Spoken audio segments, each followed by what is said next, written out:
ti wí èmi kì yóò gbàgbé rẹ̀. Kò sí ohun tó lè dààmú ọkàn mi.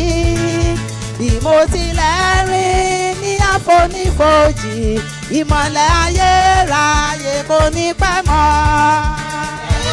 Èmi kì yóò gbàgbé rẹ̀ láì. Mo gbé ọlọ́pàá mo fọwọ́ mi ní ọmú. Èmi kì yóò gbàgbé rẹ̀ láì. Èmi olùgbàlà yóò ṣètọ́jú rẹ̀. Èmi kì yóò gbàgbé rẹ̀ láì. Mo gbé ọlọ́pàá mo fọwọ́ mi ní ọmú. Èmi kì yóò gbàgbé rẹ̀ láì. Èmi olùgbàlà yóò ṣètọ́jú rẹ̀. Èmi kì yóò gbàgbé rẹ̀ láì. Mo gbé ọlọ́pàá mo fọwọ́ mi di ọmú. Èmi kì yóò gbàgbé rẹ̀ láì. Èmi olùgbàlà yóò ṣètọ́jú rẹ̀. Bàbá ti wí èmi kì yóò gbàgbé rẹ̀. Kò sí ohun tó lè dààmú ọkàn mi. Bí mo tilẹ̀ rìn ní àfonífojì, ìmọ̀lẹ̀ ayérayé kò ní pẹ́ mọ́. Èmi kì yóò gbàgbé rẹ̀ láì. Mo gbé ọlọ́pàá mo fọwọ́ mi di ọmú. Èmi kì yóò gbàgbé rẹ̀ láì. Èmi olùgbàlà yóò ṣètọ́jú rẹ̀.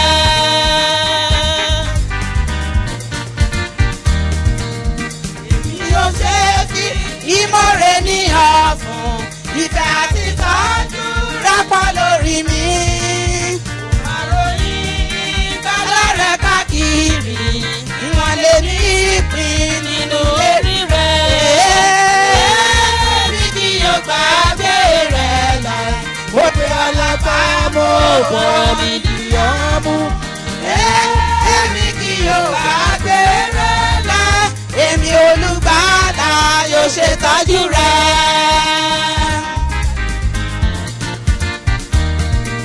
Mo rọ̀ mọ́ ilé rí bí mo ti lọ. Èmi kò gbàgbé rẹ̀. Kó fi àsìlẹ̀. Máa tẹ̀síwájú ó sì máa kọrin. Ní ayé tẹ́lẹ̀ mi, Jésù súnmọ́ mi. Èmi kì yóò gbàgbé rẹ̀ láì. Mo pe ọlọ́pàá mo fọwọ́ mi di ọmú. Èmi kì yóò gbàgbé rẹ̀ láì. Èmi olùgbàlà yóò ṣètọ́jú rẹ̀.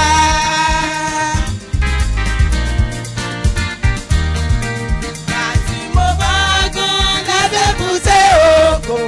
ìdààmú ó pọ̀jù mi sí kọjá lọ. Kò sí dùn tó láti gbóhùn rẹ̀ dídùn. Bàbá ọmọ rere Sínú ayọ̀ rẹ̀. èmi kì yóò gbàgbé rẹ̀ láì. Mo pe ọlọ́pàá mo fọwọ́ mi di ọmú. Èmi kì yóò gbàgbé rẹ̀ láì. Èmi olùgbàlà yóò ṣètọ́jú rẹ̀. Èmi kì yóò gbàgbé rẹ̀. Ọlọ́run kò lè gbàgbé wa. Fọwọ́ mi di ọmú. Èmi kì yóò gbàgbé rẹ̀ láì. Èmi olùgbàlà yóò ṣètọ́jú rẹ̀. Bàbá nítorí ọ̀rọ̀ rẹ̀ mo gbé ọ̀gá. Nítorí ọ̀rọ̀ rẹ̀ mo gbé ọ̀gá. Bàbá nítorí ọ̀rọ̀ rẹ̀ mo gbé ọ̀gá. Bàbá nítorí ọ̀rọ̀ rẹ̀ mo gbé ọ̀gá.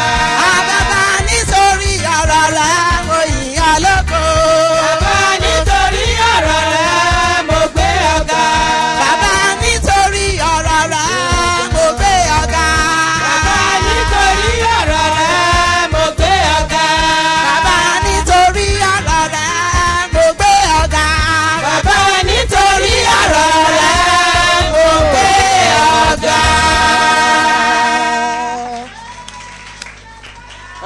Hallelujah. Shall we pray? Olúwa Ọlọ́run wa tó dúpẹ́ lọ́wọ́ yín lẹ́ẹ̀kan sí Our Lord lówùúrọ̀ our yìí God, thank you once again for this fún morning, àǹfààní tẹ́ ẹ fún wa láti wá sínú ìjọsìn tòwúrọ̀ yìí. the privilege given unto us to come to this morning's service. Àdẹ̀mọ́ pé ẹ ní nǹkan pàtàkì fún wa lówùúrọ̀ yìí. We know you have something important for ìyẹn lẹ us, fi mú wa wá. and that is the purpose of Bàbá our mi coming máa this dúpẹ́ lọ́wọ́ yín. morning. Holy Father, we thank Lórúkọ you. Jésù, Olúwa gba ọpẹ́ wa. Amen. Thanks and praises in Jesus' Bàbá name. mímọ́, Holy Father, a fẹ́ kẹ́ bá ọkàn wa sọ̀rọ̀. we want you to speak to our Kẹ́ heart. sí ìyè wa. Open our understanding. Ohun tẹ́ ẹ ní fún wa lónìí, What you have for us today, kó tẹ̀ wá lọ́wọ́. for us to Amen. achieve it. Lórúkọ Jésù Kristi bẹ́ẹ̀ ní kó rí. So Amen. shall it be in Jesus' name. Nínú ìrìn àjò, ká lè máa wò yín. Amen. Jésù Kristi, Olúwa wa. Hallelujah. Ẹ jẹ́ ká lajú ká jókòó. Let's open our eyes and sit down. A dúpẹ́ lọ́wọ́ àwọn ìránṣẹ́ Ọlọ́run àti Thank God. gbogbo ìjọ ní àpapọ̀ Thank God for the minister of God and the whole fún congregation àǹfààní for the tó privilege fún wa given unto us. láti wà níhìn. Ọlọ́run á bùkún gbogbo wa lórúkọ Jésù. May God bless every one of us. Ẹ ké hallelujah. Shout Yeah. hallelujah.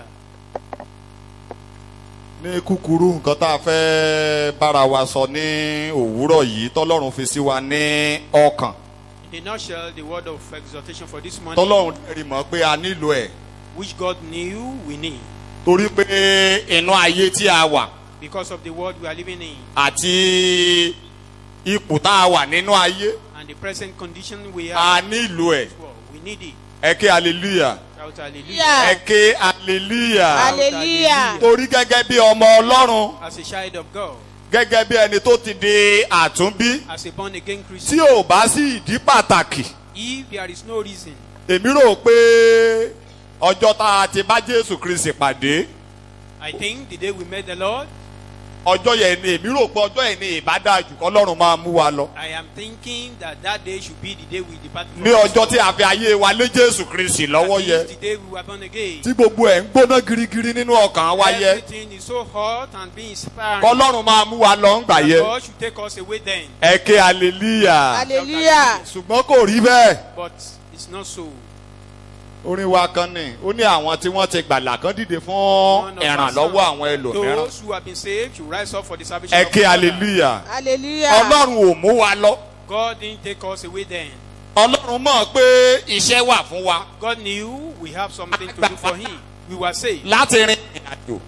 to go along the journey. Àgbà wàhálà We were saved lè sí iṣẹ́ fún Ọlọ́run. to work for God. Àgbà wàhálà We were saved kọ́lọ́run lè rí wa lò fún for ẹlòmíràn. us to be useful for others. Ẹ ké hallelujah. Hallelujah. Ṣùgbọ́n a wá wò ó pé nínú ayé But we look at it that in this world, nínú ìrìn àjò ìgbàgbọ́ yìí gan along this journey of gẹ́gẹ́ bí ọmọ Ọlọ́run gan as a child of God, ìwọ gan jẹ́ ẹlẹ́rìí pẹ̀lú you will mi be a witness with me pé nínú ìrìn àjò that along the journey, pé ọ̀pọ̀lọpọ̀ òkun ló wà lójú ọ̀nà tá a máa ré kọjá. there are so many battles along the way we come Ẹ̀yin from. tẹ́ ẹ ti gbàlà láti bí ọdún mélòó kan ẹ rí mọ̀ pé ọ̀pọ̀lọpọ̀ odò lẹ ti ń ré kọjá. Those who have been saved for some years, you know, Ọ̀pọ̀lọpọ̀ you'll be crossing òkè some ló wà lójú spiritual ọ̀nà tá a máa gùn. so many mountains to climb. Ìwọ tí o ti ń gun òkè You that have been climbing mountains, tó ti wà pé mo ti gun òkè ilé mo ti gun òkè ilé mo ti gun òkè thank ilé. God have climbed this mountain. Tí a bá tí ì pè ọ́ báyìí. If you are yet to be called, Tí Jésù out of Kristi this ò bá world, dẹ̀ tí ì dé. and if yet Jesus Ọ̀pọ̀lọpọ̀ òkè died, sì wà níwájú tá a máa gùn. so many mountains to climb again.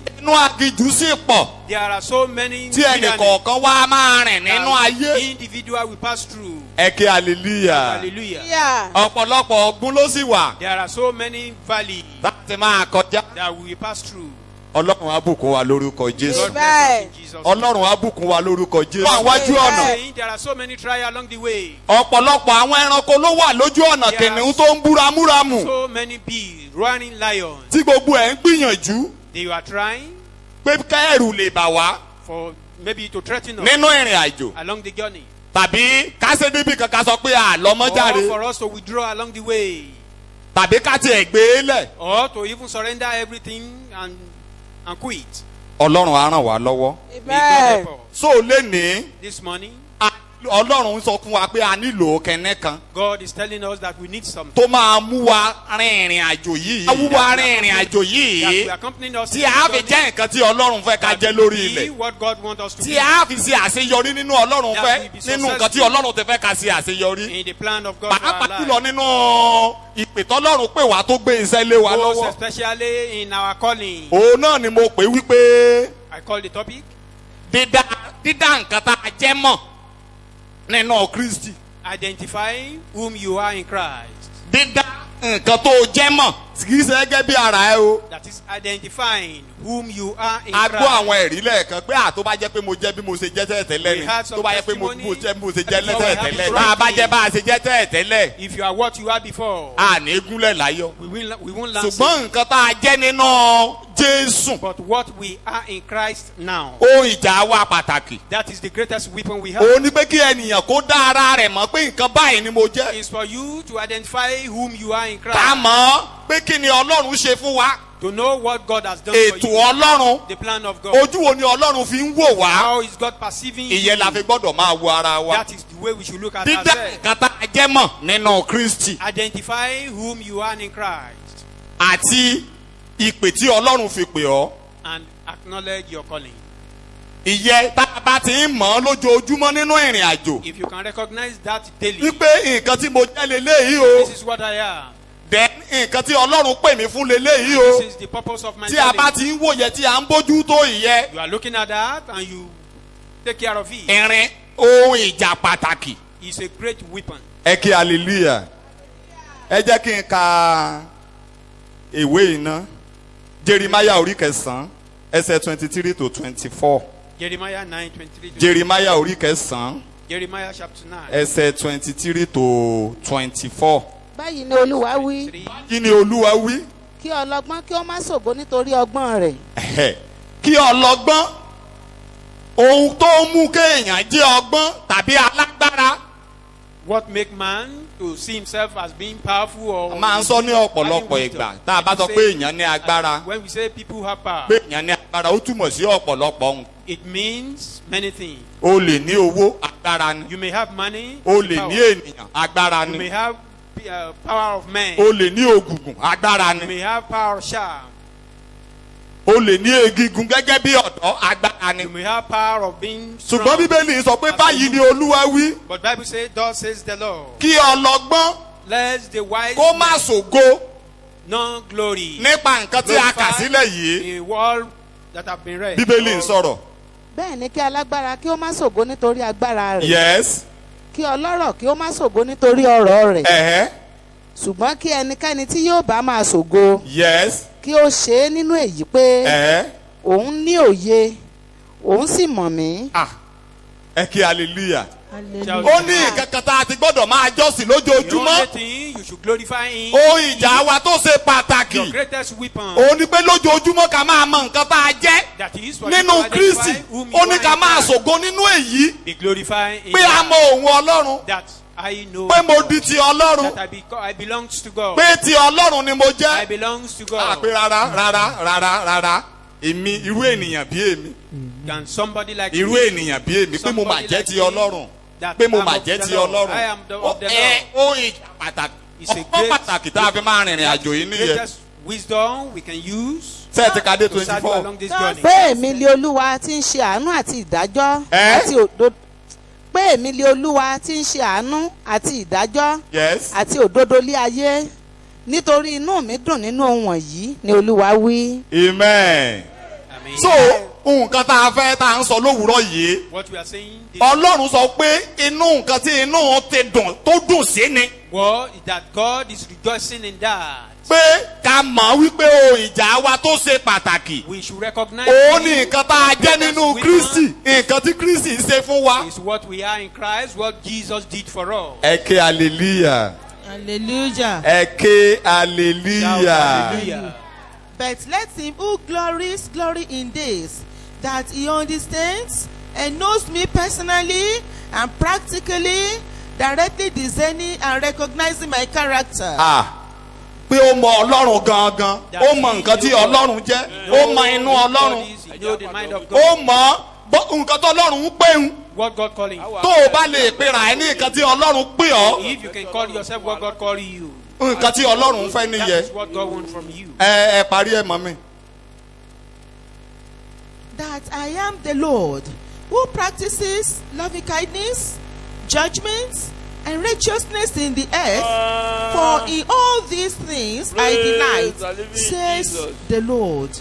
amen. à ń tẹ̀síwájú. ọlọ́run á ràn wá lọ́wọ́. May God help us. Mo ní ọlọ́run á bùkún wa lórúkọ God Jésù. bless us in Jesus' name. Amen. Amen. Torí pé nínú ìrìn àjò bí mo ṣe sọ yẹ Because along the journey, as I've said, ọ̀pọ̀lọpọ̀ nǹkan ló wà tó fẹ́ dojú wa rú. there are so many things that want to. Ìwọ kan á jẹ́ ẹlẹ́rìí. You will be a witness. Even tá a bá tẹ̀ wá gbé kóònù ayé gan tá a tún gbé wá sínú àwùjọ àwọn tí wọ́n pera wọn ní pé àwọn onígbàgbọ́ lélẹ̀. Even talking among Christians. Mo wà ní ibì kan lánàá. I was in a place yesterday. Ọlọ́run á ràn wá lọ́wọ́ o. May God help us. Ọlọ́run á dẹ̀ ran àwọn adarí wa lọ́wọ́. May God help our leaders. Nígbà tí wọ́n ń wàásù During the preaching, lórí bí òkú kan ni mo wà. I was in a burial ceremony. Wọ́n wá ń wàásù ń bẹ́ yẹ. They were preaching there. Mo wá rí mọ̀ pé ìwàásù yẹ òótọ́ ni wọ́n ń sọ. I discovered they are preaching the truth. Òótọ́ ni wọ́n ń sọ. The man of God Ṣùgbọ́n preached nínú the truth. èdè But in the language, ẹnìkan tó wà ẹnìkan tó wà ní ọkàn wọn tó dàbẹ̀ ni pé wọ́n fẹ́ máa gbá níkò. it's like there is something within them they want to be knocking. Ẹ kí hallelujah. Shout out. Ọlọ́run á ràn wá lọ́wọ́. May God help us. Tẹ́ ẹ bá rí àwọn bàbá wa nínú Olúwa mi wọ́n á ní ẹgbẹ́ báyìí ní ká máa fi lélẹ̀. You see some Ẹgbẹ́ ọ̀tún ni o. they'll be telling you if you want to sleep. Tó o bá ti sleep dóbò like mìíràn your á ní right rárá side. o èyìn ni kó máa fi lélẹ̀ o. You get to another place they'll be telling you. Tó o bá ti go. dé lómi wọn á ní rárá o. Tó o bá ti fẹ́ sùn ni kó máa dojú bolẹ̀. Some people will tell you. Ṣé ẹ mọ̀ pé just téèyàn ò bá like- sọ́ra ojú ẹ̀ á ṣe kíni? Ojú ẹ̀ á dàrú ojú yín ò ní dàrú lórúkọ Jésù. May you not be confused. Mo ní ojú wa ò ní dàrú lórúkọ Will not be Jésù. confused. Mọ Ọlọ́run ò fẹ́ kójú wa dàrú. God didn't want that for us. Mo ní Ọlọ́run ò fẹ́ kíni? Kò God fẹ́ kí did not ojú wa want that dàrú. for us. Ó gbé àwòrán kan síwájú wa He set up a tí a gbọ́dọ̀ máa wò. that we must be looking at. Wa- He set up himself. Tí a gbọ́dọ̀ máa wò. That we must be Òun looking gan at. rin ojú ọ̀nà yẹn He fún wa. himself passed through that Pé bó way. ṣe ń lọ nínú ojú ọ̀nà yẹn ká máa gbé ẹsẹ̀ wa lé ipa ẹsẹ̀ rẹ̀ lójú ọ̀nà. As he is going, we should follow the steps. Bá a dẹ̀ ti ń ṣe bẹ́ẹ̀, Ọlọ́run á ràn wá May lọ́wọ́. God help us. Amen. Amen. Amen. Amen. Bàbá Dáfídì. Ok, jẹ́ kí n sáré díẹ̀. Àwọn àpẹẹrẹ tí mo fẹ́ ká wò ká tó máa kọjá lọ ní kíkún. We want to consider one or two. Ẹni àkọ́kọ́, òun ni The first person Dáfídì. is David. Tá a bá ń sọ Dáfídì jẹ́ ọ̀kan nínú. As human, David was one of them. Kí ló ran Dáfídì yẹn lọ́wọ́? What really helped Òun him la nǹkan tá à ń wò òun la ń wò lówùúrọ̀ yìí. is what we are looking at. Nínú ìwé Sámúẹ́lì kínní, In 1 Samuel, orí ìkẹtàdínlógún. verse 17. Ẹ jẹ́ ká wo ẹ̀ka bẹ̀rẹ̀ láti ẹsẹ̀ ìkejìdínlógún. Chapter 17, verse 18.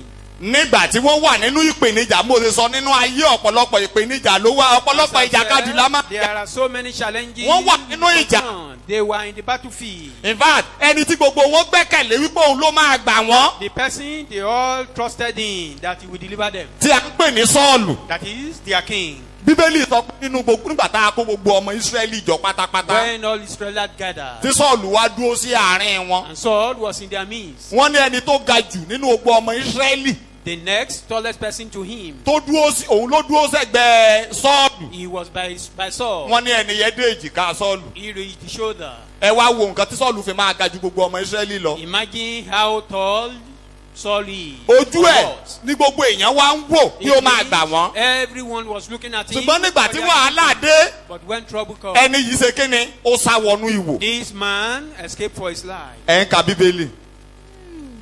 kí o sì mú wàràkàsì mẹ́wàá wọ̀nyí fún olórí ogun ẹgbẹ̀rún Ẹsẹ̀ wọn. 32. Dávidi sì wí fún Sọ́ọ̀lù pé kí àyà kí ó má ṣe fún ẹnikẹ́ni nítorí rẹ̀. Nítorí ọkùnrin gíga yìí Gòláyátì yìí tó ń dẹ̀rù bà gbogbo wa yìí tí gbogbo wa ń sá wọnú ìwò. Kí ẹ̀rù kó má bà ẹnikẹ́ni nítorí rẹ̀. Ìránṣẹ́ rẹ̀ yóò lọ. Yes. Yóò sì bá Filistini yìí jà. Yes. Sọ́ọ̀lù sì wí fún Dávidi Ẹ máa gbọ́ pé èdè Sọ́ọ̀lù. Ó wí fún Dávidi Dávidi pé wípé ìwọ kò lè tọ̀ Filistini yìí lọ láti bá a jà nítorí pé ọ̀dọ́mọdé ni ìwọ òun sì jẹ́ jagunjagun láti ìgbà èwe rẹ̀ wá. Dávidi sì wí fún Sọ́ọ̀lù pé nígbà tí ìránṣẹ́ rẹ̀ ń ṣọ́ àgùntàn bàbá rẹ̀ kìnìún kan sì wá àti àmọ̀tẹ́kùn kan ó sì gbé ọ̀dọ́ àgùntàn kan láti inú agbo mo sì jáde tọ̀ ọ́ mo sì lù ú mo sì gbà á kúrò lé ẹnu rẹ̀ nígbà tí ó sì dìde sí mi mo gbá irùngbọ̀n rẹ̀ mú mo sì lù ú mo sì pa á. yes. ìránṣẹ́ rẹ̀ pa àti kìnìún àti àmọ̀tẹ́kùn náà. yes. aláìkọlà Fílístínì yìí yóò sì dàbí ọ̀kan nínú wọn. aláìkọlà Fílístínì yìí yóò ṣe kíni.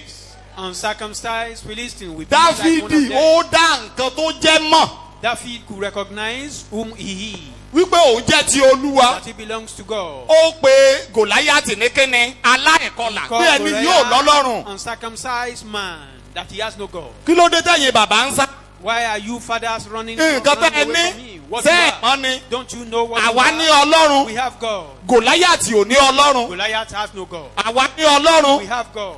Àwọn Fílístì òrìṣà ni wọ́n ní. Listening, they have only idol. Ajẹ́ onílà ajẹ́ ẹni tó ní májẹ̀mú. We are circumcised. Gòláyátì àwọn tó wà lẹ́yìn èyí. This Goliath Wọn ò nípìn nínú májẹ̀mú Ọlọ́run. Wọn ò ní Ọlọ́run ní ayé. of the covenant of Ẹ God. má they have no bẹ̀rù. God. Don't be Ẹ má fearful. bẹ̀rù. Fear none. Mo ní ẹ̀rí. I have testimony. Ó wá bẹ̀rẹ̀ sí ní sọ nǹkan tó jẹ́. And he started manifesting what he Ó is. bẹ̀rẹ̀ sí ní pera ẹ̀ ní nǹkan tí Ọlọ́run pè é. He called himself what God Ẹ̀yin called tí him. ń bẹ̀rù ẹ má bẹ̀rù. You that are fearful. Èmi náà ń sọ fún wa fear not. lówùúrọ̀ yìí. I'm saying. Gòláyátì wo ló ń dojú ikọ̀ ìwọ náà? Which Goliath are you confronting? Tó dàbí ẹni pé ìwọ náà ń sáwọ o. I see you are running into Tó a dàbí ẹni cave. pé nígbà tó bá ti ké. Anytime he Jìnnìjìnnì á cries, mú ọ.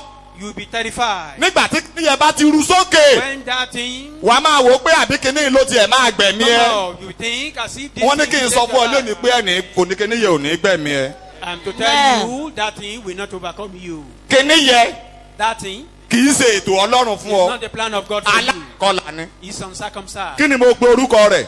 He is Alákọ̀ọ́lá ni. uncircumcised. Bó ṣe wó níwájú Dáfídì, Gòláyátì wó níwájú Dáfídì. As Goliath was down before David. Nǹkan tó wà lẹ̀ mọ́ ìwọ náà That thing that is lórúkọ threatening Jésù you. àṣubú ní ìwọ́jú ìwọ náà. Amen. Ṣùgbọ́n aníkíni Dáfídì lò. But what did David do? Ọgbọ́n wo ló lò? Which wisdom did he Agbára use? wo ló lò? Which power did he use? Òun náà ni pé ó dá ẹni tó jẹ́ mọ̀. He could recognize himself. Amen. Amen. Amen. Ó dẹ̀ mọ ìpè tí Ọlọ́run ó dẹ̀ mọ nǹkan ìpè tí Ọlọ́run fi pè é. And he acknowledged Torí the kókó calling méjì of yẹn God ni. for his life. Ìkíní One, kí ni Ọlọ́run pè ọ́ what did nígbà God tó o call ti di ti you Kristi. since you become Èkejì tó so mọ́ the second thing that joined to that? Or ìpè wo la pè ọ́. what calling? What Mo is sọ your lẹ́ẹ̀kan mo ní calling? Ọlọ́run o ó gbà wá là.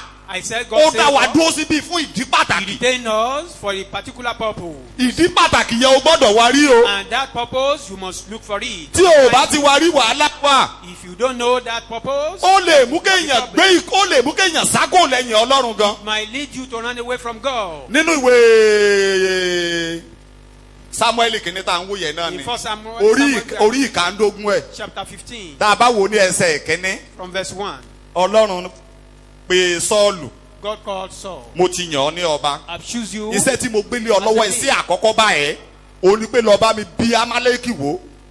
Your first assignment is for you to pull down Òun the náà Amalekite. lóhun ti gbọ́. And he said, yes. Àtọkùnrin àtobìnrin Both male and tí female. ọmọdé àti àgbà tó wà ń bẹ̀ tẹ́ ẹ bá láti ẹsẹ̀ ìkíní dé ẹsẹ̀ ìkẹta. From verse 1 to Ọlọ́run fi iṣẹ́ yẹn lé lọ́wọ́. God give him that responsibility. Àti ẹranko àti màálù àti ohun gbogbo tó wà ń bẹ̀ apárún Every living thing there be destroyed. torí wọ́n ti sẹ̀mí. Because they've offended me. Wọ́n ti tẹ èmi Ọlọ́run mọ́lẹ̀. They tread upon me. So èmi náà fẹ́ tẹ̀ wọ́n I mọ́lẹ̀. want to tread Ìwọ upon ni them mo as dẹ̀ well, fẹ́ lò. and I want to use you. Ẹ kí hallelujah. Shout hallelujah. Tẹ́ ẹ bá fi máa dé ẹsẹ̀ ìkeje ó lọ lóòótọ́. By the time you get to Ṣùgbọ́n verse ìgbà tó fi 7, máa dójú he got ogun, there. ó Indeed. gbàgbé iṣẹ́ tá a gbélé By lọ́wọ́. the time he got there, Ó lọ lóòótọ́. he went there. Ṣùgbọ́n ó gbàgbé nǹkan tán ní kó ṣe. He forgot the real Ó dẹ̀ lè assignment. má ṣe pé kì í ṣe pé ó gbàgbé. And maybe he didn't even forget. Torí àwọn nǹkan wọn ni tó so mọ́ àwa náà. Because of some things that attached to him. Likewise we. Bíbélì sọ wípé ó pa gbogbo nígbà tó débẹ̀ ó jà lóòótọ́. Bible told us he fought the battle. Ta ni ẹni àkọ́kọ́ tó yẹ kó pa ń bẹ́ yẹn? Who was the first person that Ọba yẹn ló yẹ kó kọ́ pa. the king supposed to be the first? Tá a first ìgbà tí prey. Dávidi pa Gòláyátì ṣe tú àwọn ọmọlẹ́yìn ẹ̀ mọ́. When Gbogbo àwọn they ọmọlẹ́yìn defeated Gòláyátì forí Goliath, légbó. Ọba ní ẹni àkọ́kọ́ tó yẹ kó bìlù The lẹ̀. king should be the first person you should Ṣùgbọ́n kill. Bíbélì sọ pé ó mú ọba yẹn láàyè. Bible said he took the king alive. Pélé yìí tó bá dé ààfin a máa fún wa ní ìmọ̀ràn. If this one should get to the palace, he Ẹ kí hallelujah. will be one of the council. Ìyẹn nìkan kọ́. gbogbo nǹkan tó dáa nílùú yẹn All those things that are of the ó past tọ́jú ẹ̀ animal, fúnra ara rẹ̀. he reserved them for himself. àwọn nǹkan tí yóò ní láárí Those things that are ó used, pa wọ́n run. he destroyed them. kíní yẹn ká ọlọ́run lára. God was concerned about ẹ that kí hallelujah. torí hallelujah. ó gbàgbé ìpè. because he forgot his calling. ó gbàgbé iṣẹ́ tí ọlọ́run He gbélé had forgotten lọ́wọ́. the assignment given to him. ó ká ọlọ́run lára. God was concerned about ọlọ́run ló ń kọ́. God said, I forsake you. kò gúnlẹ̀ láyọ̀ wà á He gúnlẹ̀ never láyọ̀ done lórúkọ save- Jésù. Amen. Safely in Jesus' name. mo ní wà á gúnlẹ̀ láyọ̀ lórúkọ Jésù. Amen. ṣùgbọ́n Dáfídì ó dá ara rẹ̀ mọ̀. òun ló ń sọ lẹ́ẹ̀kan He yẹn. recognized himself. nǹkan báyìí ni mo jẹ́. This is what I am. kò séwu níbi tí mo bá ti wà ibẹ̀ ni There is ọlọ́run no wà. danger anywhere I find ibi tí mo myself. bá ti Here dojúkọ God báyìí is ọlọ́run dojúkọ bẹ̀ Anywhere nìyẹn. I go. bẹ́ẹ̀ God bá is wo with ẹsẹ̀ me. 42 rẹ̀ orí kẹtàdínlógún yẹn nígbà tó That's fẹ́ jà. chapter 17. ẹsẹ̀ 45 ẹ̀ 45. nígbà tó dojú ìjà. When he got to Dáfídì the sì wí fún battleground, Fílístínì náà pé ẹ̀ ìwọ mú idà àti ọ̀kọ̀ àti awà tọ̀ mí wá ẹ̀hẹ́ ṣùgbọ́n èmi tọ̀ ọ́ wálé orúkọ Olúwa àwọn ọmọ ogun.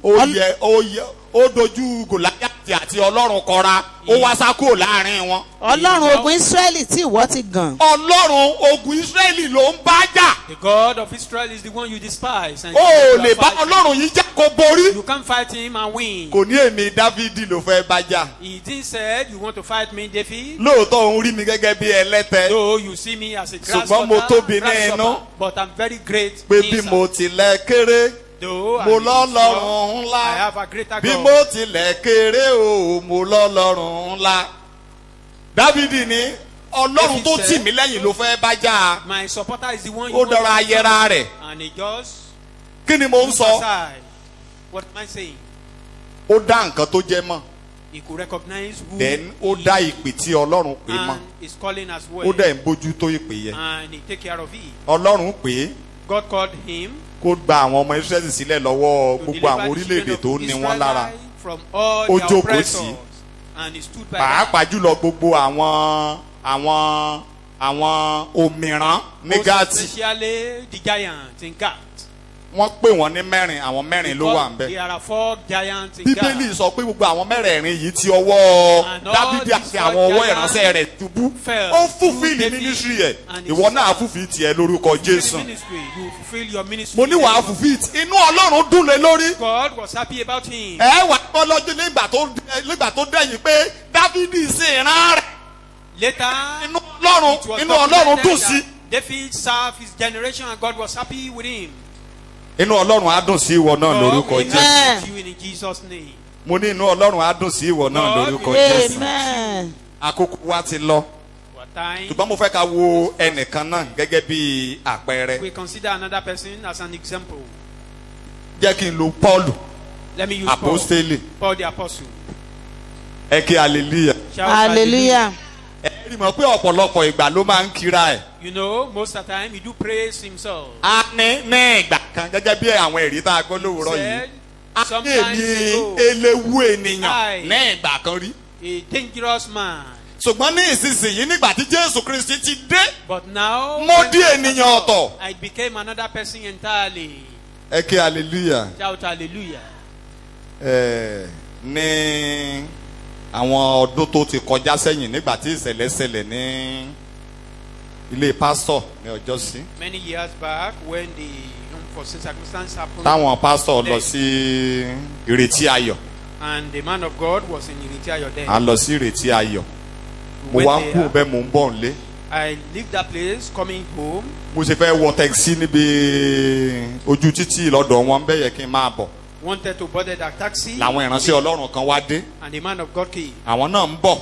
He wanted wọ́n ń to bọ̀ visit the lọ́dọ̀ man wọn of àwọn náà God. páàkì mọ́tò wọn wá gba Park ọ̀nà yẹ vehicle, láti just wọbẹ̀. to a corner there. amen. mo ní mi ò tí ì lọ. I said, torí mo "I'm not mọ̀ pé going." ẹni tó dé yìí Because I ọ̀rọ̀ know that ó máa this sọ̀rọ̀. he must, ẹ kí hallelujah. he will say something. ó rọ pé mo fẹ́ gbọ́ ọ̀rọ̀. I want to listen to him. so èmi náà wá padà. I returned to the place. gbà tán dé tán kàn sí wọn ò kàn sọ̀rọ̀ púpọ̀ wọ́n ní ẹ jẹ́ ká gbàdúrà. He didn't even say much, just said let's. nínú àdúrà wọn In his prayer, wọ́n ní Pọ́ọ̀lù he mentioned Paul. wọ́n ní kò ní ìyàwó Has no wife, kò bímọ no child, kò kọ́lé no house, kò ralẹ̀ no land. pẹ̀lú gbogbo eléyìí With all the- wọ́n ní bẹ́ẹ̀ ni èṣù sáà ń lù ú káàkiri ilẹ̀ Even with that, Satan was pursuing him. ẹ kí hallelujah. ìyẹn mọ́ sọ pé kí ló ní báyẹn. I'm asking what you have now. ó ní kinní kan tó tóbi. But you have something greater. èṣù ń lé bọ́ọ̀lù kiri torí kinní kan tó tóbi tó wà lọ́wọ́ ẹ̀. Satan started pursuing them. kó tó ní kinní yẹn èṣù òlú o. Before that, Hallelujah. Satan didn't pursue him. kí bọ́ọ̀lù tó pàdé Jésù. Before Paul nígbà tó ń jẹ́ Sọ́ọ̀lù. while he was still ẹ rán mi létí Saul. ibì kan tí wọ́n ti sọ lókúta. Remind me ẹ where rán he mi was létí ibì to. kan tí wọ́n ti ṣe. Remind me where he was torí persecuted. kó jẹ́ ti ayé ayé. Because he was of the world. The world will never inú ayé persecute him. àdùn sí The i. people of the world will be happy to him because he belongs ọ̀nà to kan them. náà náà jọ wà. They are in the same way. ṣùgbọ́n ní kété. The moment, ẹ rí mọ̀ pé ní kété. the moment, lórí kẹsàn-án yẹn náà ni wàhálà àti in dé. that chapter 9, problems tó started. ti yí padà sí àti Ọlọ́run yẹn. Turn to God's side. ní ìlú Damascus ìgbà tó fi máa kúrò ń bẹ́ẹ̀ rí mọ̀ pé apẹ̀rẹ̀ náà fi sọ́kalẹ̀ lórí In fẹ́ǹsì. Damascus, by the time he left the place, he was lowered down through the window. hallelujah. àti ọ̀pọ̀lọpọ̀ ìjà iwájú wa. I mean, there are so many struggles before us, ìwọ ló dẹ̀ ń ṣẹ́gun. and you will win. gbogbo nǹkan tó fi máa ṣẹ́gun yẹn pátápátá. nǹkan tó jẹ́ ni tó o bá ti mọ nǹkan tó jẹ́. All what we use, tó o dẹ̀ ń bójú tó ìpè tí Ọlọ́run pè ọ́. and you take care of the call of your calling. Pọ́ọ̀lù Paul, nínú gbogbo ìrìn ẹ̀ kíní in kan all ló his máa ń calling, sọ. he always emphasizes on something. a ní ìgbà kan báyìí ni mo jẹ́. That sometimes ago, ṣùgbọ́n ní I ọjọ́ was báyìí like báyìí this. mo wà ní ojú ọ̀nà sí But in Damascus. so days, I was along the Damascus way. gbogbo ìgbà tó bá ti ní ìpèníjà ó máa ń sọ. Each time he have tó wà níwájú challenges, ọba á he sọ. mention it. ó wà níwájú àwọn tó ń fi In sùn the á king sọ. palace, in wípé mo gbọ́ òun kétékété. that I heard it mo clearly. gbọ́ òun yẹn kétékété. I heard that voice àwọn tó wà clearly. lọ́dọ̀ mi lè má gbọ́. Even those who surround me may not hear. ṣùgbọ́n I èmi heard gbọ́ òun. it. But I heard it. wípé Sọ́ọ̀lù èyí ṣe tó fi ń tàpá sí Why ẹ̀jẹ̀. art thou kicking against ó me? yá dìde nísinsìnyí nígbà tí mo sọ pé Olúwa kí ni ìwọ fẹ́ kémi kó ṣe. He said, rise up now when I said, God, what do pé you ohun want me to àjò do? mo jẹ́ ohun kí ni ìwọ jẹ́. That I'm precious. dáhùn. ó mo ní kí ló jẹ́ báyẹn. What are you ohun now? ayò. You are ohun precious. ayò You are tí Ọlọ́run precious in fẹ́ God's lò. name, that God wants you. ìdí nìyẹn tí Ọlọ́run fi bá pàdé. That is why God encounter you. ìdí nìyẹn tí Ọlọ́run fi wẹ̀ ọ́. That is why you were washed by God. Ọlọ́run fẹ́ kó dojú Ọlọ́run fẹ́ kó èṣù mọ́lẹ̀. God wants you to tread upon Satan. nínú ìdílé Ọlọ́run fẹ́ kó jẹ gàba. In your family, you want nǹkan tí mo sọ ni pé Ọlọ́run fẹ́ kó ṣe ìṣàkóso. God wants you to take control of everything. bí èṣù sọ pé òun fẹ́ wọlé kí wọ́n dúró sójú ọ̀nà. For Satan to want to enter and you wípé said kò no sí chance. àyè bí There's yìí. no chance here. in fact nǹkan tọ́lọ́run retí lọ́wọ́ ẹ̀ That nìyẹn is o. what God is expecting ìpè from tọ́lọ́run you. ó ní apè mí I a sọ was fún mi told, and I was wípé told kí n that mú ìrere yìí lọ sí ọ̀dọ̀ àwọn aláìkọ́ àti ẹni tó kọlà àti ẹni tí ò kọlà. I should take this gospel to those circumcised and uncircumcised gbogbo people. ìgbà tó bá ti ní wàhálà Anytime he has challenges. nǹkan tó máa ń sọ nìyẹn. gbogbo ìgbà tó bá ti ní ìpèníjà Anytime he has challenges. tó bá ti lè sọ débẹ̀ Anytime he got to that point, ó dé stage kan he got to a point. àtàwọn Farisí Both Pharisees àti àwọn Sadusí wọn and kóra wọn Sadducees, jọ they gathered wọ́n fẹ́ themselves. sọ lókúta They want to stone him. ó wà nìkan jẹ́ kó ń sọ̀rọ̀ He said, just to give him a nígbà tó chance. sọ̀rọ̀ débẹ̀ yẹn When he got to that point, instead tó fi máa bàjẹ́ ara wọn náà dojú kọ. instead of fighting him, they Àwọn confront kan the gba- themselves. wọ́n gba àjíǹde gbọ́. Some of them believe Àwọn in kò gba resurrection. àjíǹde gbọ́. Some didn't believe in resurrection. tó nígbà tó ti sọ̀rọ̀ débi When àjíǹde he got to that point of pé Jésù resurrection, Kristi náà sọ pé ó kú yìí that pé òun Jesus mọ̀ gbàgbà said kó he jíǹde died, he ó gbé believed iṣẹ́ léwu that he lọ́wọ́. resurrected and he handed over to him. Wọ́n fi ẹni tán ń bájà sílẹ̀. They leave him. Àwọn gúrùpù méjèèjì wá ṣe kéne Both of them wọ́n dojú started ìjà kọ confronting ara wọn. themselves. Òun bá tiẹ̀ lọ láàrin wọn And ìwọ the náà past bá two tiẹ̀ lọ days, láàrin. I mean, Tó o bá ti dára ẹ̀ mọ̀. once you can identify yourself, Ìpè tí nǹkan tó lọ́run gbé lé ọ lọ́wọ́. the God's calling Dámọ̀, for your life, tẹ́ máa ṣe máa identify bójútó. it, do it, Tó o bá take ti care of bójútó. it. Mi ì sọ pé kò ní sí wàhálà o. I'm not saying there won't be challenge. Mi ì sọ pé There will be ò ní rí challenging. àwọn iná lè máa jó There ìgbẹ́ will ò be ní ṣe fire. kéne ìgbẹ́ ò ní The run. feed will never become Ẹsẹ̀ kan wà ní orí kẹtàlélógójì ìwé Àìsáyà yẹ pé níwọ̀n ìgbà tó o bá ti jẹ́ tèmi as long as you tó o belong mọ̀ to pé o me, jẹ́ tèmi tèmi náà mọ̀ you know ọ́ you belong to me, and nígbà I tó o know bá ti ń la omi kọjá when you pass through the èmi Ọlọ́run water, á darapọ̀ mọ́ I ọ will be with you. omi yẹ ò ní bù ọ mọ́lẹ̀ That water will not tó o overflow bá ti you. mọ̀ mí Once you know me, tí iná bá dé if there is fire, tí wọ́n dá iná yẹn ní ìlọ́po méje they let them iná yẹn ò ní pa ọ́. multiply it by 7. That Iná yẹn ò ní jú ọ. it will not harm you. Kò ní jó yín lórúkọ Jésù. Amen. Ẹ ké hallelujah. Hallelujah. Ẹ ké hallelujah. Hallelujah. Ẹ jẹ́ kí n sáré, àkókò wa ti lọ. Our time is fast spent. Ìkíní, Number 1, dídá nǹkan tá a jẹ́, dídá nǹkan tá a jẹ́ mọ̀. acknowledging Kí la jẹ́ bó a what ṣe we wà are. nínú Jésù. What are we in Christ? Then àkọ́kọ́ kí ló máa tẹ̀síwájú gan ni why? Ìdí wo la fi gbọ́dọ̀ mọ̀? Why must we know whom we are in Christ? Praise the Lord. Okay, hallelujah. Praise the Lord. Okay, hallelujah. Mo sọ lẹ́ẹ̀kan. I said it Tẹ́ ẹ rí sójà. that time. An army. Sójà An army. ènìyàn náà ni wọ́n. They are human.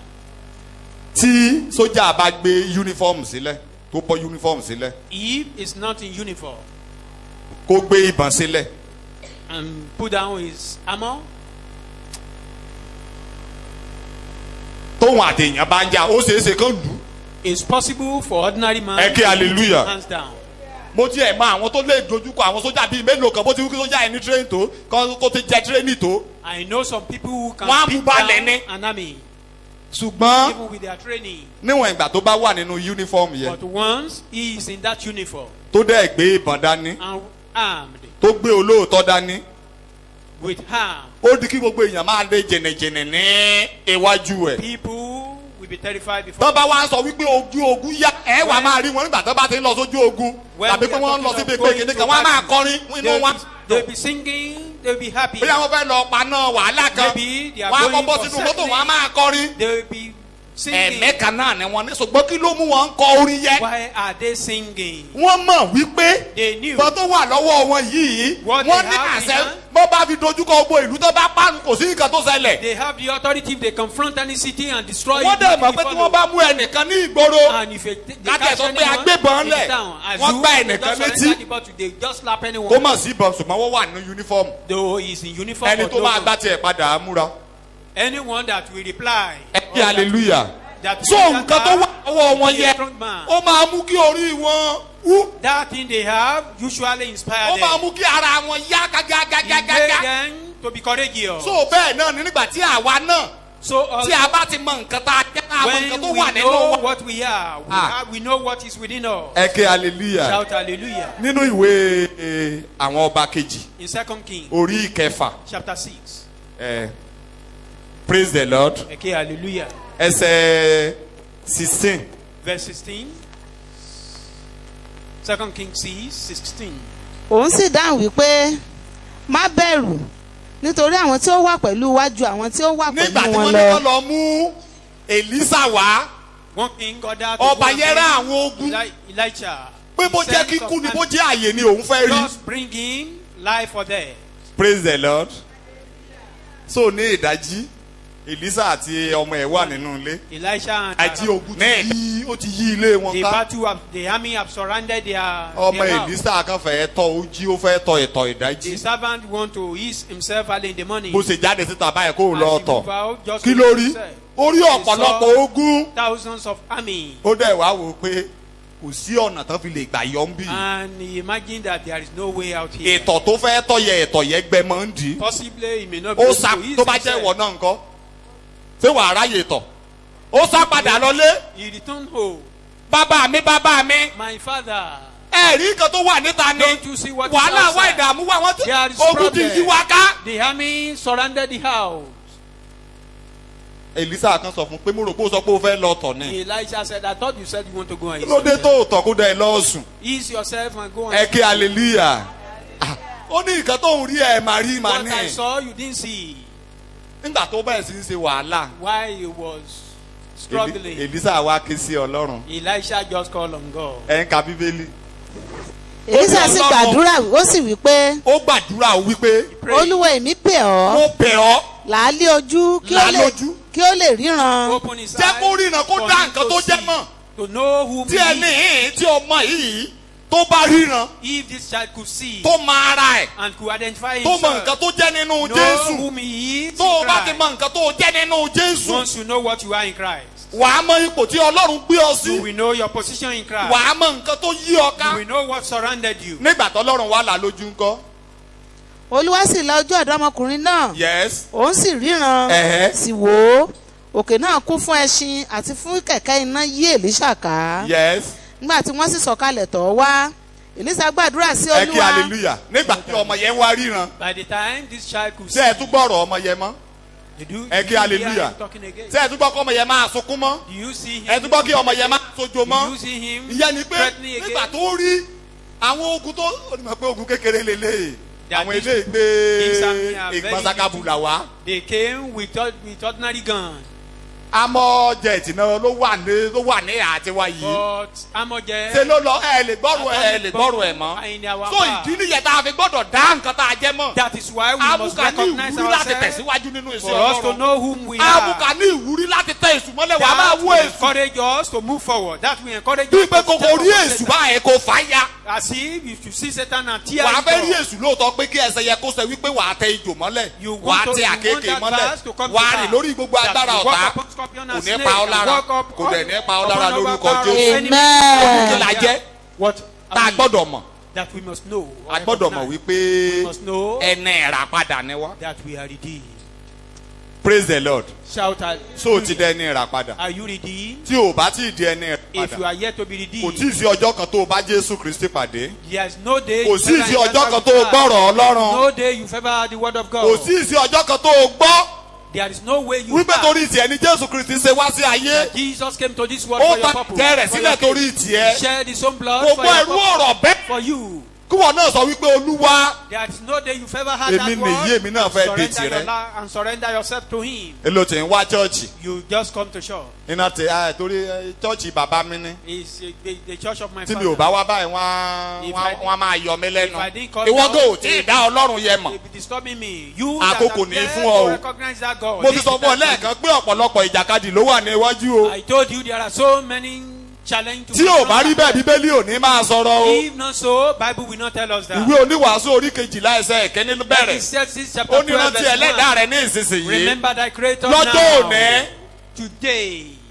nígbà ìwé ẹ tójú ẹ sì gúré When you are gérégé. still young, you are still ó dàbí agile. ẹni pé bí gbogbo ẹ ṣe máa lọ If léléè you see yẹn bí things, eléè. it goes smoothly like that. ó nítorí wípé Because àwọn ìjàkadì wà lójú ọ̀nà. there are struggles nígbà tí ahead. ọjọ́ ibi ò tí ì When dé the day of evil is yet bá to come, Ọlọ́run pàdé ní ìgbà yẹn. come to God before them. tó o bá ti bá Ọlọ́run pàdé ní ìgbà If yẹn. you are with God, when the evil day is yet tó to o come, di ẹni ẹ̀rà padà. become redeemed. tí ara ọ padà. You be redeemed. tí ara ọ padà. That have been redeemed.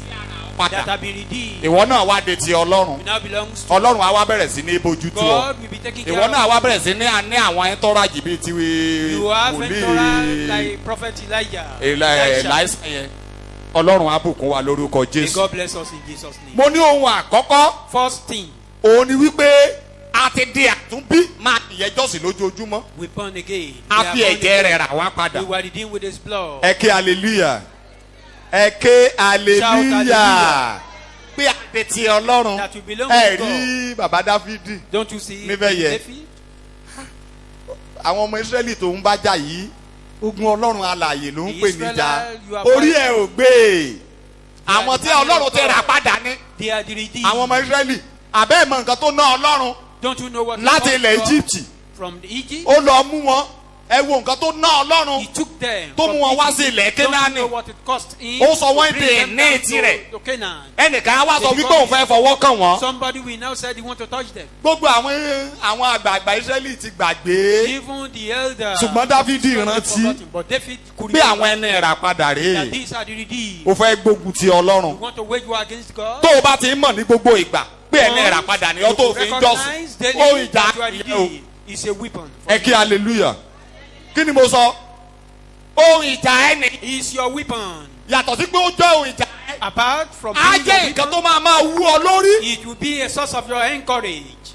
tọ́ba ní pé kò sí ọ̀nà bí kan If they lè say sọ there pé is no way jàǹdùkú somewhere. pé ká lọ sí jàǹdùkú nígboro I'm not saying you should go and ṣùgbọ́n gẹ́gẹ́ bí oní ìrere continue hooliganism. ní nǹkan tó tọ́ pàápàá jùlọ ní nǹkan tó jẹ́ ti ìrere Things that are tí ètò fẹ́ sọ pé kò sí ààyè That Satan is threatening that there's no way there. wàá sọ pé ààyè wà ń bẹ You will tell Satan that there wàá is dẹ̀ lọ and you will pass through. ẹ kí hallelujah Shout hallelujah. mo ní wàá lọ You will pass through the èkejì place. Number 2, o gbọ́dọ̀ mọ kẹ́nẹ́ kan you must know one thing. wípé pé ọmọ májẹ̀mú ni ọ́. that you are a covenant child. Ọmọ kí ni mo pè ọ́? A child of Ọmọ covenant. májẹ̀mú tó ní ìlérí nínú. A covenant with promises. Bàbá Paul ni According to Father Paul nínú ìwé Róòmù yẹn ló ti ń sọ. in Romans. Ó ní àwọn ènìyàn mi nípa ti ara. That my people in flesh. Àwọn tó jẹ́ pé tí wọ́n ní Ọlọ́run. God belongs to them. Tí wọ́n ní ìlérí. The promises Tí belong wọ́n ní to them. májẹ̀mú. The covenant belongs to Ẹ them. kí hallelujah. Wọ́n fi ń ṣe kí ni wọ́n fi máa ń yan gan ni. They do brag with that. Praise the Lord. Wọ́n fi máa ń yan gan ni. Àwọn kan máa sọ wípé tí ẹnìkan tó jẹ́ kèfèrí ìyẹn ni pé ẹni tí ìṣe Israẹli nípa ti ara tó bá ń sọ̀rọ̀ báyìí wọ́n ní wọ aláìkọlà. They say you uncircumcised. Ọlọ́run ní Pétérù sọ́dọ̀ God sent Peter. Ọlọ́run rán Pétérù níṣẹ́ ó ní àpẹ̀dọ̀ ó lóun ò dúró níwájú aláìkọlà rí And he was kó telling wá them descend that solo I never stand kó wá má before bá the kọlà uncircumcised. sọ̀rọ̀. For me to descend solo. Ìran bàbá wọn ò ṣerú ẹ̀ rí òun ò talking dẹ̀ to ní ṣerú ẹ̀. uncircumcised. My forefather never Ẹ done kí that and they hallelujah. never do it. So gbogbo ìgbà máa mọ̀ wípé májẹ̀mú wà Always know that there is a Tó ní covenant ìbúra upon you. nínú. A covenant with tí Ọlọ́run ò dẹ̀ ní tí ò ní dá láéláé. that God will never deny. Pé ní bíbójútó òun abójútó ọ. Of taking care, he will take care Nínú of ìrìn you. àjò pé òun abójútó Along ọ. the journey, he will take care of you. Pé nínú ìrìn àjò pé òun abójútó Along ọ. the journey that he will take care of you. Nígbà tó o bá ń dojúkọ ìjà When you are confronting pé any èmi battle, Ọlọ́run ló máa jà. I, God, will fight that battle for you. Ìwé Joshua In Joshua orí kẹwàá chapter 10. Joshua orí kẹwàá Joshua chapter 10. àwọn àwọn ará Gibeoni The Gibeonites, wọ́n ti bá Ọlọ́run làjà. they've reconciled with God. Bó tilẹ̀ jẹ́ wípé Although, nínú ètò Ọlọ́run gan-an even in the plan of God, ìyẹn ni pé nínú ìrìn àjò wọn. that is, along Torí their nínú journey, ètò Ọlọ́run In ti the wà mind- nínú ètò Ọlọ́run pé àwọn ará Gibeoni náà in the mind nẹ́pẹ́ of God, it is nínú there Ọlọ́run. that Ṣùgbọ́n ní Gibeonites will be in his ìgbékalẹ̀ hand. But physically, Ọlọ́run ní kí gbogbo ètò Ọlọ́run ni pé gbogbo ilẹ̀ yẹn pátápátá that all those bẹ̀rẹ̀ láti lands Jericho tó bá ti from cross Jericho, òkun yẹn pé gbogbo ilẹ̀ yẹn títí dé desert that land to the desert, pé kí àwọn ọmọ Israẹli run gbogbo wọn kán gba ilẹ̀ wọn. destroy everybody along their Kò path. Jericho wà nínú àwọn tí ò gbọdọ̀ wà láàyè. Jericho is one of those Àbí who should not Gibeoni be alive. ó wà nínú àwọn tí ò gbọdọ̀ wà láàyè. Gibeonite is one of them. Gibeoni sáré wá And they came. wọ́n wá wọnú májẹ̀mú. They came to enter into the covenant of God. Wọ́n wá wọnú They májẹ̀mú. enter into the covenant Àwọn of bàbá God. bá wọn dá májẹ̀mú. The first elders made covenant with them. Nígbà tó wá dé orí kẹwàá In chapter 10. torí pé wọ́n wá bá wọn dá májẹ̀mú yẹn. Because they joined them in the covenant. Àwọn ìlú tó wà ní apá ọ̀hún Jọ́dánì tí wọ́n ti gbójúlé Gibeoni gan pé Gibeoni The towns. pé and tí the other Gibeoni bá side of dojúkọ the- àwọn ogun Israẹli tó ń bọ̀ yìí Gibeoni máa fínísì wọn. That the Gibeonites will confront the battle. Gibeoni ti wá lọ làjà. Now Gibeonites reconciled with the people of Wọ́n God. wá ní ẹ jẹ́ ká ti fi Israẹli sílẹ̀ náà. Let's leave Israelite. Gbogbo wọn wá sọ̀rọ̀ pàǹpá. They now conspire Wọ́n wá ní together. a máa wó Gibeoni. They want to Gibeoni gan la fẹ́ fight bá jà. Gibeon. They want to fight the Ẹ kí Gibeonites. Shout hallelujah. hallelujah. Ìwọ náà lè jẹ́ pé torí ìrere tó gbà. Maybe because you accepted Tọ́ta Christ sọ in pé your ọ̀nà life, wo ló fẹ́ gbà. people may now conspire against you. That In fact you àwa pray, gan that is gbọ́dọ̀ prayer. mọ̀. Torí pé gbogbo ìgbà là ń ba iṣẹ́ èṣù jẹ́. Because we destroy the work of devil. Àbí kí la lọ ṣe ní ìgboro. À ń ba iṣẹ́ Destroy èṣù the jẹ́. work of the devil. Kò dẹ̀ sẹ́ni tán máa fẹ́ baṣẹ́ ìjẹ́ tó bá ní agbára kékeré náà fẹ́ sá. There is nobody you will destroy. Ẹ his kí work. hallelujah. If he has the power Ẹ to kí destroy hallelujah. you, we do. Ṣùgbọ́n torí pé Gibeoni ti wọnú májẹ̀mú. Because Gibeonite has entered into the Ó ti covenant wọnú of God. májẹ̀mú. They are in covenant with God. Ọkàn ẹ balẹ̀. He was rest assured. Ẹ kí hallelujah. Ẹsẹ̀ ìkẹfà. àwọn ọkùnrin Gibeoni sì ránṣẹ́ sí Joshua ní ibùdó ní Gígálì Yes. wípé má ṣe fa ọwọ́ rẹ sẹ́yìn kúrò lọ́dọ̀ àwọn ìránṣẹ́ rẹ gòkè tọ̀ wá kánkán kí o sì gbà wá kí o sì ràn wá lọ́wọ́. Ẹ kí hallelujah. Shout hallelujah. Ẹ kí hallelujah. Shout hallelujah. Wọ́n kàn ránṣẹ́ sí wọn ní sẹ́ ẹ mọ̀ wípé májẹ̀mú ti wà ọmọ májẹ̀mú ni You wá. know, they are now, we are child of Tẹ́ ẹ bá covenant. wá ń kà síwájú If you read further, bí ogun yẹn ṣe gbóná tó ẹ lè rí bí tí àwọn Gibeoni ti tán ti lọ sójú ìjà tán ti gbé ìbọn tàbí tán ti gbé àdá kan. None of the Gibeonites went to the ẹ kí hallelujah. torí pé wọ́n kàn dára wọn mọ̀ wípé because they could recognize Gibeoni lágbára náà tó bá fẹ́ ṣe bí ènìyàn. Gibeonites orí Bíbélì sọ pé Gibeoni jẹ́ ìlú ńlá. because it's a great city. so wọ́n ní agbára. they have power. káwọn náà fi yẹ sílẹ̀ kán fi ti Ọlọ́run kán fi májẹ̀mú yẹ sílẹ̀ náà jẹ́ ká kọ́. for them to just put the ẹni bá ti ran ara rẹ̀ lọ́wọ́ lórí ìsà òkè máa ràn lọ́wọ́. that if you help yourself. ìgbà á bíbi tá a máa jáde. we will give bá a bá jáde bí kan. a particular point. àwa máa ránṣẹ́ sí Joshua. to those who will fight for us. ẹ kí hallelujah. ṣùgbọ́n kí wọ́n kàn rántí wípé just remember. májẹ̀mú sọ fún wa wípé májẹ̀mú tá a wọ̀ yẹ sọ fún wa wípé the covenant we enter into ogun wa ti di ogun Ọlọ́run. to understand that our bí ẹni tó bá ń dojúkọ wa ti dojúkọ Ọlọ́run. any battle confronting wọ́n kàn ránṣẹ́ pé Joshua kí ló ń wò dìde kankan gòkè wá kí o sì ràn wá lọ́wọ́. come quickly and help us. torí kíni torí májẹ̀mú. because of the covenant. ẹ kí hallelujah. hallelujah. tó ní gbogbo ìrìn àjò wa ẹ jẹ́ ká fi máa jọ́sìn. let's bá a bá ti fi ń jọ́sìn. once we are worshiping God with that. tá a bá ti fi ń jọ́sìn. if we can worship God. ìwé Hébérù orí kẹfà. Hebrew chapter 6. tí a bá wò ó ní nípa ohun àìníyípadà méjì tó wà nínú májẹ̀mú yẹ. gbogbo nǹkan tó wà nínú májẹ̀mú yẹ Ọlọ́run ò ní dá. that God will never deny that covenant. gbogbo nǹkan tó wà nínú májẹ̀mú yẹ everything in that covenant. God will never deny it. ẹni tí a wò ló lé ọ̀nà gbogbo gẹ́gẹ́ he that was tried many times like us without sin. kó lè ran ẹ̀yin tí ẹ ń la ìdánwò kọjá. that he may help kó lè those who ṣe are kíni passing through. kó lè ràn yín lọ́wọ́. kó lè bá gbé ẹrù yín. that he may bear your load.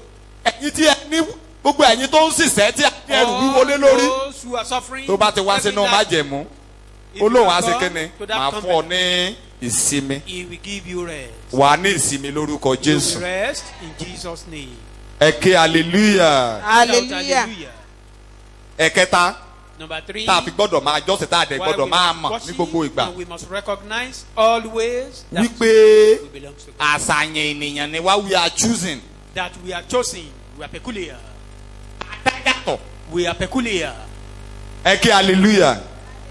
nǹkan tí Dáfídì sọ nìyẹn. that is what David was saying. gbogbo àwọn ẹgbẹ́ ẹ̀ mẹ́ta tó jẹ́ ọmọ bàbá kan náà náà wà lójú ogun yẹn táwọn náà sáwọ́ wo. there are 3 of his brothers in the battlefield. Sọ́ọ̀lù àti Jónátánì wà lójú ogun yẹn. even Saul and Jonathan were present in that battle.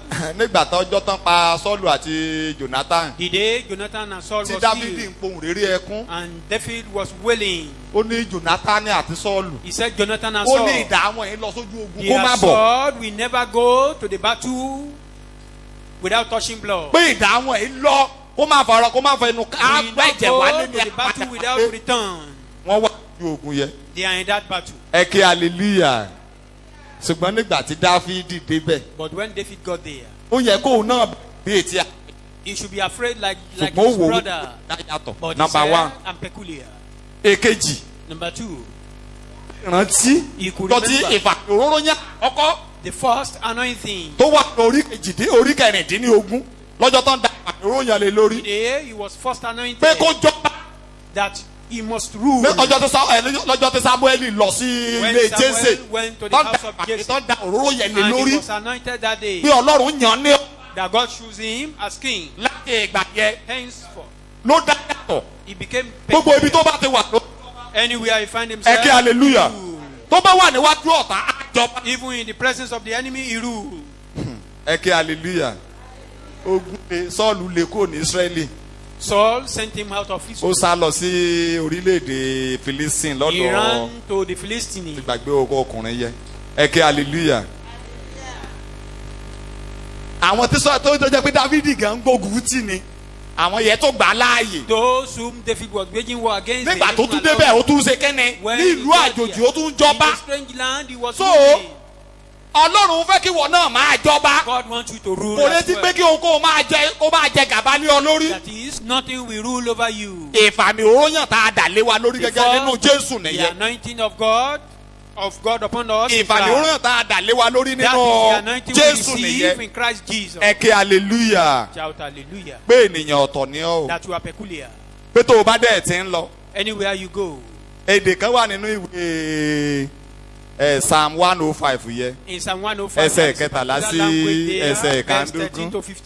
Ó ní nígbà tí wọ́n lọ láti orílẹ̀-èdè dé orílẹ̀-èdè, nígbà tí wọ́n lọ láti ọ̀dọ̀ ọba kan dé ọba kejì, ó ní ó bá àwọn ọba wí.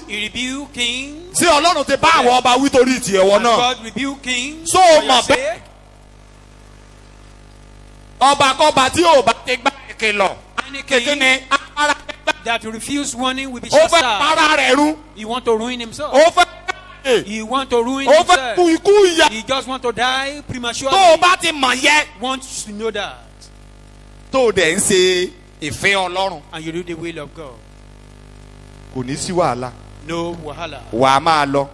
Bóun kóun bá lóun fẹ́ dojú kọ. Anything that want to contradict that. Àwọn Hébérù mẹ́ta yẹ Sádákì, Mésákì àti Abẹ́dínígò.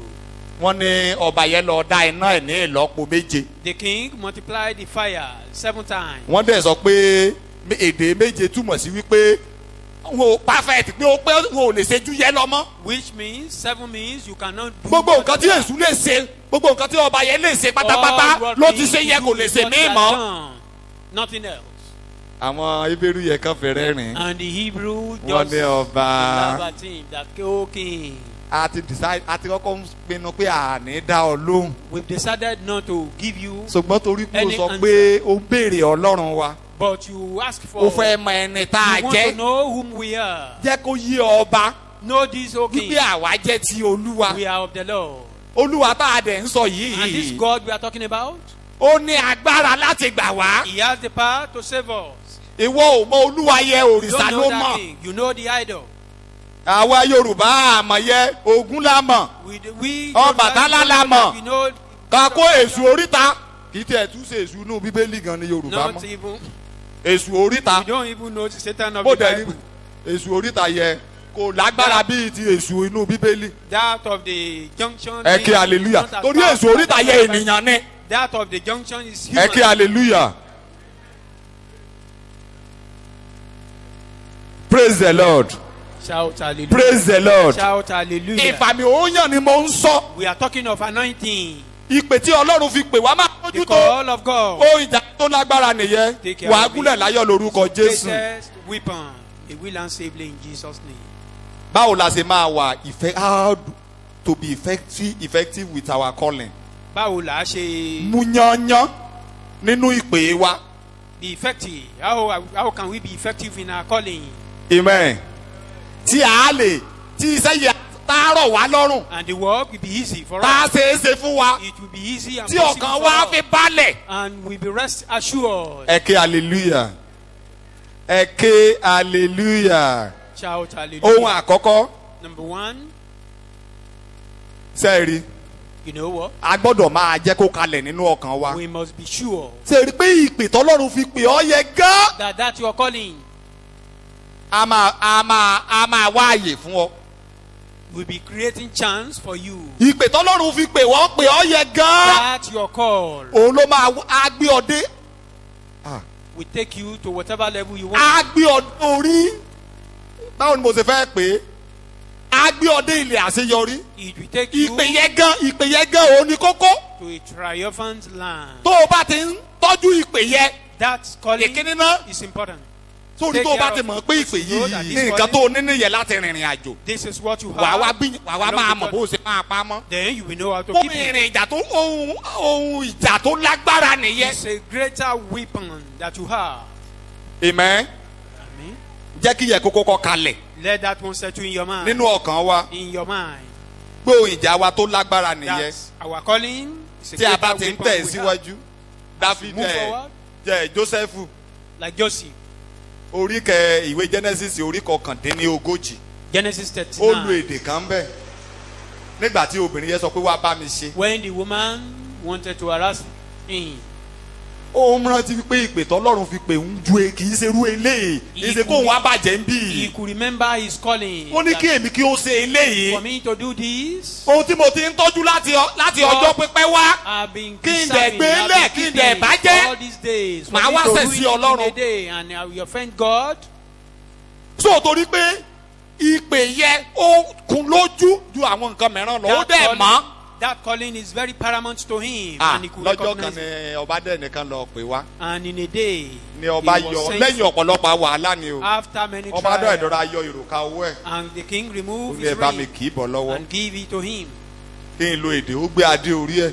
He even ó dọ̀ra gbé ka lórí. that he surrendered tó ló his sọ fún crown. oníkìkì ìtẹ́yìn nìkan ni mo fi máa jù He ọ́ lọ. told him, only the throne will I be greater than you. torí kí ló ṣe gúnlẹ̀ láyọ̀ torí kí ló ṣe débi àṣeyọrí Where yẹn. did he land safely? ó ń bójú tó lọ́rùn pé sí. He take care of his calling.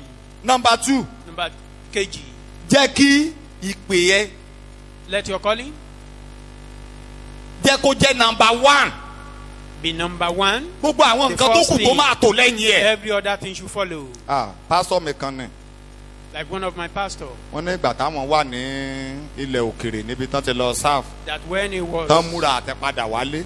in the northern part where he went to serve, à ń wò pé iṣẹ́ wo làwọn fẹ́ ṣe báyìí làwọn fẹ́ yà sí pé kíní. he was thinking, Wọ́n ní where will I go? wọ́n ní What wọ́n will gbọ́ I do now? tí ọlọ́run sọ fún wọn pé ó yá máa lọ sí ìlú Iléṣà That he should go to Elisha. lọ kẹ́kọ̀ọ́ Go and learn. lára àwọn arìnrìn àjò. Go and learn from the sojourner. ẹ kí hallelujah. so èdè yẹn náà gbọ́ He had that náà language. dẹ̀ padà wá náà dẹ̀ ń bójú tó And he returned. And he díẹ̀ was taking tí wàá time. tí nǹkan mìíràn bá dé wá ìpè yẹn ni wọ́n á gbé síwájú pé ṣé Anytime there are challenges, a fẹ́ jẹun ṣé mo lè jẹun lọ́nà bí eléyìí ṣé kò ní ba ìpè yìí jẹ́. if I eat this way, will mo it fẹ́ not níyàwó mo fẹ́ ní ọkọ destroy this calling? irú ọkọ wo ni mo Want máa to fẹ́ marry? irú ìyàwó wo What ni mo type máa of fẹ́ husband? What type of tí wife? ò ní pa ìpè yìí That will lára. not harm this calling. ẹ kí hallelujah. so kí ni mo ń sọ number 1 Nǹkan àkọ́kọ́. number 1 Ohun ìpè wa àkọ́kọ́, our tá a bá calling. ti ń bójú tó Once you take care of it, a máa ràn wá lọ́wọ́. it will help us. number 2 number 3 Will help us. number 1 ni mo ní kó kọ́ kalẹ̀ nínú ọkàn wa. Number one is it should be wípé settled in ìpè yẹn our gan mind. fúnra ẹ̀ òun ló máa bọ́ wa òun ló máa That yó wa. calling is what will feed you.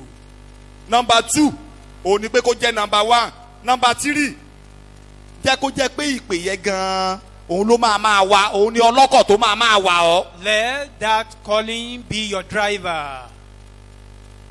o ò lè sùn bíi tàwọn ẹlòmíràn You can't sleep like others.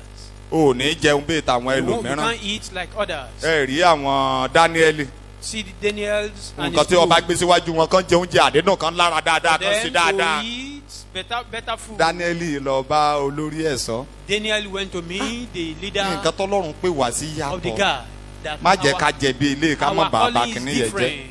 Don't allow us to eat. at this the way, end not to nígbà eat. tó máa yẹ̀ wọ́n wò wọ́n ní wọ́n rí Dáníẹ́lì àti àwọn mẹ́ta tó kù wọ́n dá a ní ìlọ́po méjèèjì ju àwọn tó ń jẹ àdédùn ọba gan lọ. At long run, they surpass others who eat the food of the king. jẹ́ kó jẹ́ ọlọ́kọ̀ tó máa wà wá. Let it be your driver.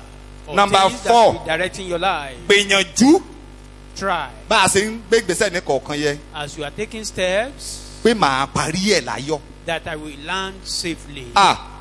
Bàbá Pọ́ọ̀lù Paul, nínú ìwé ìṣe àpọ́stélì orí 21 in the Act of tá a bá wo Apostles, ẹsẹ̀ chapter kẹrin tá a wo 21, ẹsẹ̀ kọkànlá four. nígbà tó kúrò àti lọ sí Jerúsálẹ́mù While he ó was ní gbogbo trying to ìgbà go ní to gbogbo ibi tá a bá ti dé ni ẹ̀mí ti ń sọ fún wa wípé Anywhere we wàhálà go dúró to. dé wà ní Jerúsálẹ́mù wàhálà dúró dé wà ní There's no Jerúsálẹ́mù. emphasis on it that Ó ti trouble dé are ẹsẹ̀ waiting for kọkànlá. us in Jerusalem.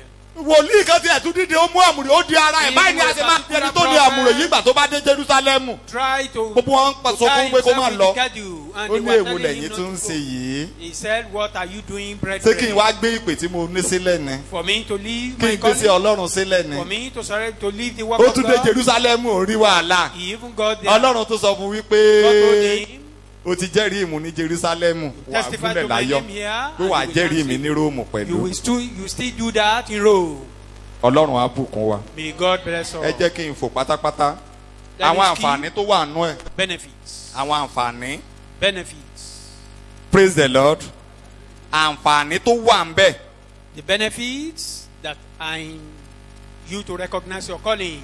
and tó to wà know nínú who pé you kò are, dára ẹ̀ mọ̀ kò dá nǹkan tọ́lọ́run pé ọmọ kò dẹ̀ Whom you bójútó nǹkan are. tọ́lọ́run ní kò ṣe. to take care of your calling. You will be confident that no external forces can hinder you from being fulfilled. Wà á ní ìgboyà, kò sí àwọn agbára òkùnkùn kan tá a di ọ lọ́wọ́ láti má And ṣàṣeyọrí. all things will work to your advantage. Gbogbo nǹkan la ṣiṣẹ́ pọ̀ fún rere fún ọ. pátápátá tó bá dá iná yẹ ilé máa gbé ọ débi tó ń lọ. Let them kindle fire, it will take you to your tó bá destination. gbé omi síwájú ẹ wo omi yẹn ló máa gbé ọ débẹ̀ kíákíá. Let there be river. It ẹ ké hallelujah. destination. ẹ ké hallelujah. Hallelujah. Confidence yẹn máa wà. Ìgboyà wà níbẹ̀. Number 2. Kejì. Ọkàn ẹ̀ á balẹ̀. You be assured. Láti dojúkọ ìpèníjà kí ìpèníjà. To confront any challenge. Àwọn ọmọ kéékèèké. Little children. Wọ́n ń bá ọba tó ń pàṣẹ pẹ̀lú tó jẹ́ pé ààrẹ apàṣẹ wà ní. Wọ́n ní ọba lọ dá iná ẹ̀ ní ìlọ́po méje. They could confront the world king. Kí ló fún wọn ní ìgboyà yẹ? To rekindle his fire 7 times. Wọ́n ní àwa mọ Ọlọ́run wa. What gave them that? Kò lè fi wá sílẹ̀. Iná ò lè pa wá lára. We know our God. Ọkàn wọn balẹ̀. The fire cannot. Ọjọ́ òní àwọn ìránṣẹ́ Ọlọ́run sọ fún wa. The man of God was telling us. Ní ọjọ́ Tuesday. Ṣé ọjọ́ Tuesday náà ni pé wọ́n mú Pétérù wọ́n tẹ̀ pa Jákọ́bù lànà ojú ẹ̀ náà ṣe bẹ́ Jákọ́bù lórí wọ́n wá mú òun náà wọ́n fẹ́ pamọ́ pé tó bá ti dọ̀la a máa bẹ́ òun náà lórí ó wá dénú túbú ó ń sùn. Ṣé tó bá jẹ́ pé wọ́n ní wàá lè sùn ẹ kí hallelujah wọ́n ní kò sẹ́yìn tó máa gbọ́jọ́ ikú ẹ̀ tá a sùn tó dẹ̀ máa sùn ẹ kí hallelujah ṣùgbọ́n ọkàn ẹ balẹ̀ pé ní ọwọ́ Ọlọ́run ni mo fi ẹ̀mí mi lé pé irun orí ẹ̀ kan ò lè bá ọ lẹ̀ lẹ́yìn nídẹ̀yìn Ọlọ́run. So má yẹ ọkàn ẹ balẹ̀ so ọkàn ìwọ náà balẹ̀ wàá lè dojú kọ ohunkóhun ìpèníjà kí ìpèníjà to confront any challenge tó lè dúró síwájú ẹ. Whichever challenge ẹ stands ké for you. hallelujah àkókò wa ti lọ Elijah Ọlọ́run pé God called him kó bí òrìṣà wo ní ilẹ̀ Israẹli to pull down ó dẹ̀ gbìyànjú and he tried. ó gbìyànjú ó pa gbogbo àwọn baba lórìṣà He destroyed all the ó wá ku ìyá lórìṣà kan ìyẹn nìkan lọ sọ fún pé he remained just a woman. òun wá nígbà tó bá fi máa di ìwòyí ọ̀la wọ́n ló pa gbogbo àwọn balógun òrìṣà ó pa gbogbo àwọn wòlíì òrìṣà wípé òun náà dàbí ọ̀kan nínú wọn. that he will be like one of those who you've killed. ojú ẹsẹ̀ and immediately. ó dẹ̀ gbàgbé pé Ọlọ́run tó ràn án lọ́wọ́ níwájú àwọn that God help him. àwọn 850. before the 850. àwọn 850 ló dúró níwájú wọn báyìí tó dẹ̀ bí wọ́n lulẹ̀ ó wá ku obìnrin kan ṣoṣo èrú bá. he was afraid. so kò lè parí iṣẹ́ ìránṣẹ́ yẹn. he was unable to finish that race. wàá parí tiẹ̀ lórúkọ Jésù. may you finish your race in Jesus' name. ní òpin gbogbo ẹ̀ òpin gbogbo ìrìn àjò wa láyé. at the end of the journey. àwọn ọ̀run á yọ̀ lé wa lórí. the heaven will rejoice. so fẹ́ kọ́run yọ̀ lé ọ lórí. ìwé Tímótíù kejì orí kejì ẹsẹ̀ ìkẹta àti ẹsẹ̀ ìkẹrin Tímótíù kejì orí kejì ẹsẹ̀ ìkẹta àti ẹsẹ̀ ìkẹrin. ṣe alábàápín pẹ̀lú mi nínú ìpọ́njú bí ọmọ ogun rere Jésù Kristi. kò sí ẹni tí ń jagun tí fi ohun ayé yìí sí ara rẹ̀ lọ́wọ́. ẹ má gbàgbé mo sọ fún apójú ogun láwà. kò sí ẹni tó ń jagun nínú ayé tó ń fi ohun ayé yìí dí ẹ lọ́wọ́. kí ó lè mú inú ẹni tí ó yàn án lé ọmọ ogun dùn. irú ẹni yẹn ò ní múnú ẹni tó yàn lọ́mọ ogun yẹn. ta ló yàn ọ́ lọ́mọ ogun báyìí. tẹbi Jésù Kristi ló pè wá àbí kì í ṣe Jésù Kristi ló pè wá. ó pè wá ó yàn wá ní ọmọ ogun ni. choose us and call us as an army. kò sí ẹni tó ń jagun tó fi ohun ayé yìí dé ara tó máa mú ẹni tó yàn lọ́mọ ogun nù bí kò ṣe ẹ̀ka bíbélì. bí ẹnikẹ́ni bá sì ń jà a kì í dé ilé adé. bí kò ṣe wípé bí kò ṣe pé ó bá jà á lé àìṣe èrú. ó jà kò sẹ̀rí ó gúnlẹ̀ láyọ̀ wà á gúnlẹ̀ láyọ̀. bàbá Paul sọ nínú orí kẹrin yẹn. Paul said in chapter 4. ó ní mo wò ó èdè message bible yẹn ló tiẹ̀ wù mí ẹsẹ̀ ìkeje àti ẹsẹ̀ ìkẹjọ yẹn ó ní Timothy ó ní máa bọ̀. èmi ti ja ìjà rere. ẹ bá mi wo the message orí kẹrin ẹsẹ̀ ìkeje àti ẹsẹ̀ ìkẹjọ yẹn ó ní gbogbo nǹkan tó ń gbọ́ báyìí ni wípé òun gbọ́ ariwo gbogbo nǹkan tó kù tó ń gbọ́ báyìí ni pé ariwo wọ́n ń pàtẹ́wọ́ fún òun pé òun káàbọ̀. he has been welcomed by heavenly body. ẹ ka Yorùbá ẹ. Èmi ti ja ìjà rere. Mo ti ja ìjà rere ti ìgbàgbọ́. Èmi ti parí eré ìje mi. Mo parí eré ìje. Èmi ti pa ìgbàgbọ́ mọ́. Mo pa ìgbàgbọ́ mọ́. Láti ìsinsìnyí lọ, a fi adé òdodo lélẹ̀ fún mi, tí Olúwa onídàájọ́ òdodo yóò fi fún mi lé ọjọ́ náà. Kì í sì ṣe kìkì èmi nìkan, ṣùgbọ́n pẹ̀lú fún gbogbo àwọn tí Ẹ jẹ́ ká tẹríba ká bá ó Ọlọ́run ti fẹ́ sọ̀rọ̀. ìfarahàn rẹ̀. Olúwa náà fẹ́ kó yọ̀ lé mi lórí. Let's bow down our head. Olúwa Lord, mo fẹ́ yọ̀ lé I mi want lórí you ní to ìkẹyìn. rejoice over me. Olúwa jọ̀ọ́ ràn mí lọ́wọ́. Rejoice over me. Lọ́wọ́. Help me, O Má Lord. gbàgbé Don't forget.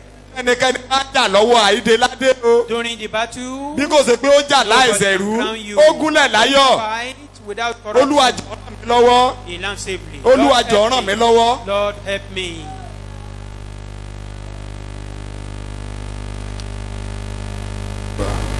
In Jesus' name Sàmì we yẹn kó pray. kanlẹ̀ dáadáa. Shout amen. N tá a fi jọ́sìn náà nu tí a jẹ́ wọ́n fi ṣẹ̀kọ́ fún wa yẹn. What we used to worship God is Wọ́n what jẹ́ kí we n yá have. èdè tó lò nígbà tí But let àwọn me ló wá borrow máa gbàdúrà fúnra wa. Language he used. Kí la á fi before we gbàdúrà go. fúnra wa? What are we Éfésù going orí to kìíní use? Ephesians ẹsẹ̀ 1, ìkẹtàdínlógún verse 17 dé ìkejìdínlógún. to 18.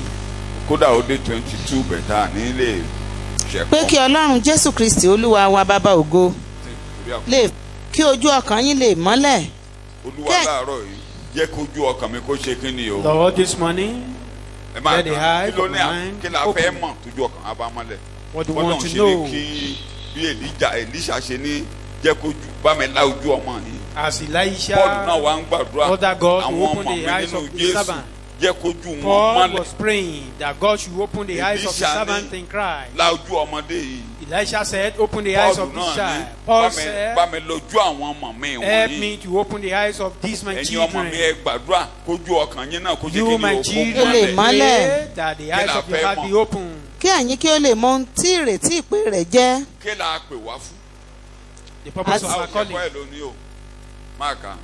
Àti ohun tí ọrọ̀ ògo ìní rẹ̀ nínú àwọn ènìyàn mímọ́ Ọ̀rọ̀ wo jẹ́. lọ́lọ́run fún wa nígbà tá a wọnú Jésù? What riches did God give Irú us ọ̀rọ̀ when we wo are ló in ti kó Christ? ṣe bẹ́ẹ̀ dé wá? Which Tá a kàn riches dé bẹ́ẹ̀ bá are tó he jẹ́ given tiwa? to you? Yes. Àti agbára rẹ̀ tí ó tóbi jùlọ sí àwa tí ó Agbára gbàgbọ́. wo lọ́lọ́run ti gbélé wa lórí? Which Gbogbo àwa tó gbàgbọ́ tó has gbélé wa lórí he tó bestowed akọ̀wọ́ ní ìrìn upon àjò. Ẹ us máa to délé accompany ká us in the Bíbélì journey? lẹ́ka. Gẹ́gẹ́ bí iṣẹ́ agbára rẹ̀. Irú iṣẹ́ agbára yẹn ó demonstrate agbára tó dàlẹ́ à lórí yẹn. He Irú demonstrated agbára tó ṣe such nígbà tó power. gbé Jésù dé kúrò ní òkú. Such power Èyí Òun tí ló ó dà ní gbogbo àwọn demonstrated ẹgbàá when he kan raised lórí. Jesus. That is the power he bestowed upon us Mo máa ń sọ as pé a Christian. gbogbo ohun tọ́lọ́run ní ló fi jà. I do say it, God fought Tí ẹ with bá all his arsenal. Ẹ lọ ka Psalm 18. Go and read Psalm 18. Mo máa fi ń ṣẹ̀kọ́ tó bá ti débẹ̀ ṣe mo máa ń bẹ́. Anytime I got to that point, Gbogbo ohun tó ní ló fi jà it títí ká inspired atẹ́gùn. me, even with Ó ní wind. kí atẹ́gùn ó kàn yẹ He mo máa sọ said, pé he commanded màá ní wind Ọlọ́run gbanú atẹ́gùn bring kọjá. out Bó la his atẹ́gùn wind. òde? Dá mi lóhùn. Àfi bí tátẹ́gùn òde lọ́lọ́run ò ti jà. It's only where air is not Ilẹ̀ present mì, that God ilẹ̀ will mì. fight. Gbogbo ohun tó ní Even ló the fi jà. land shook. Gbogbo òun gan dìde. He Ó fòkùnkùn jà. himself rose Òun up, gan dìde he látọ̀. fought with darkness. He rose up in heaven. Agbára tó dà lé wa lórí. That is the máa power délé ka bestowed Bíbélì upon lẹ́ka. us. Ojú wa gbọ́ ó gbọ́dọ̀ yé wa. Bíbélì We lẹ́ka. must Èyí tí ó understand. ti ṣiṣẹ́ nínú Kristi nígbà tí ó ti jí dìde kúrò nínú òkú. Ló fi ń bá wa rìn o. Yes. Tí ó sì fi jókòó lé ọwọ́ ọ̀tún nínú àwọn Nígbà tó ọ̀run. ṣe tẹ́tàn, ó lọ gbé jókòó sọ́wọ́ ọ̀tún. Dájú After he gbogbo finished ìjọba his Bó work, àti ṣe ọlá. gbéga, see, by bẹ́ẹ̀ his náà right ló hand, gbé wa ga. as he Gbogbo exalted him, so also exalt us. Ìjọba àti ọlá àti agbára àti oyè àti gbogbo orúkọ tí à ń dá kì í ṣe ilé ayé yìí nìkan ṣùgbọ́n ilé èyí tí ń bọ̀ pẹ̀lú. àdúrà tá a fẹ́ gbà nìyẹn. Ojú ọkàn wa kó ṣe kí ni o. Open the eyes of our Ẹ máa heart. sọ ìtàn kékeré kan bóyá mo ti sọ lójú Tell wa us rí a o story ṣe maybe. kékeré sọ́rí. I've told us before, I don't know. Ilé tí wọ́n bí mi lóṣù ilé ńlá ni. The house I was born in my town is a great Ilé ńlá house. gidigidi. A great house. Tó dẹ̀ jẹ́ pé gbogbo èèyàn bẹ̀rù bẹ̀ torí And everybody was afraid of that family. òrìṣà tó wà lé wa náà náà ṣe ń bẹ̀rù wa. They are only afraid because of the idol there. Àṣẹ dẹ̀ wà ń bẹ̀. And there is, Yàtọ̀ sí pé àtóbi gẹ́gẹ́ bí power of ìdílé Shah. aláyè. apart from the fact that we are great as a Gbàtà wà family, lọ́mọdé. when we were still young, Ẹ mọ̀ pé ọmọdé máa ń jẹ̀dẹ̀ àjẹ̀dẹ̀ you know, àjò you lọ. just go anywhere a you lè lọ like. ṣe pátí lọ. You can go to party and Bọ́dá mi other kan things. ló jẹ́ kí n mú ohun tí mo jẹ́. One of my Mi ò mọ̀ brothers tẹ́lẹ̀. let me, Mi ò mọ̀ rárá pé mo he tó. opened my eyes to recognize who Mi ò mọ̀ I rárá. am. Mi ò mọ̀ rárá. àwa ń bọ̀ irú. We were coming wọn ò bí ọ̀dà. in the night. wọn ò bí ọ̀dà kó gba àkùdì kọjá No kó gba one paranu can pass àkọjá. through that shrine. òkú ẹ̀ náà máa gbé kó dédé gbàbẹ̀ kọjá Wherever nígbà you ìmúta are, gbàbẹ̀ kọjá yìí. for you to just pass through the place wà á dọ̀jì ni wọn in ò the bí wọn ò night, tiẹ̀ bí ẹ dá. you cannot even pass through that place. èyí tó bá ti dó sírí ẹ̀ mọ̀ bí tí wọ́n ń pè ní paranu àyè ibẹ̀ ní ilé wa wà bẹ̀ la. Some of us who have been to that town, you know that shrine. àwa ń bọ̀ lálẹ́. We were coming in the night. àwa dọ̀jì gba títí àgbárín gbòòrò a We máa gba just títí stayed ìjọba some bọ̀. other place. bọ́dà mi ò tẹ lọ ilé báyìí ó ti sìn. Though the man is now late. ó ní délé ó lákòdì la máa gbà. He said we pass through the shrine. I said in this night, ihò wọn máa rìn lélú. he started eulogizing ó ti bẹ̀rẹ̀ sí bí kíra rẹ̀. ó ti bẹ̀rẹ̀ sí bí kíra rẹ̀. jẹ́jẹ́jẹ́jẹ́ ẹni bá fẹ́ sọ̀rọ̀ kó jẹ́ kí gbọ́n bẹ̀ He yẹn. said anyone who want to talk, let him talk. ó ló ya ó ló mọ bó ṣe jẹ́ ilẹ̀ He yìí. said, don't you know oníta ló who tó I bẹ́ẹ̀ am? nílùú yìí. In this ó ní town, ilé bàbá mi in nílé my ibi father's tí wọ́n bí wa. in where we were ó lórí ló rò pé afẹ́rẹ́ wá nílé àná. ó ló yá o kí ọkàn mi náà ti lé. and immediately I was encouraged. kí mo lọ́kàn mi ṣe ó yá lámì lọ gẹ̀rẹ́gẹ̀rẹ́ lẹ́nìkan wá dáhùn. akàn mi kilẹ̀ ní bàtà wá mi We ní were just going in níta the nìyẹn night, o. and somebody said, who is ó that? lọ́ máa rìn lélú ló ń lọ níbẹ̀ yẹn ó wà máa rìn lélú wọ́n yóò jó ní o. And he answered èmi náà that mo person lé mi délé with ni o. eulogy. lábẹ̀rẹ̀ sí wọ́n máa ń yín náà wọ̀lú inú tó bẹ́ẹ̀ ẹ̀yin ló tó bẹ́ẹ̀. And he said, you are the one who ló can ti do bẹ̀rẹ̀ sí that. súre fún wa dípò And kankan he ṣe pè started ní wa blessing lórí. us even in that night.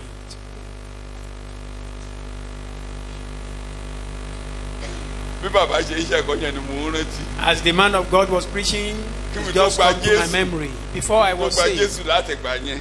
and since then, mo máa ń kọjá ní gbogbo ibi tí wọ́n bá ti sọ pé wọ́n ń bẹ̀rù kan má kọjá I lóṣù. just walk anyhow where they said they are afraid. òun ló ṣẹlẹ̀ nígbà tá a lọ wàásù lóṣù. That was what happened when Àwọn they went to ministry preach kan ló in lọ that látàdó town. mo wá The bá wọn. ministry, some people went táwa there. ṣe wàásù.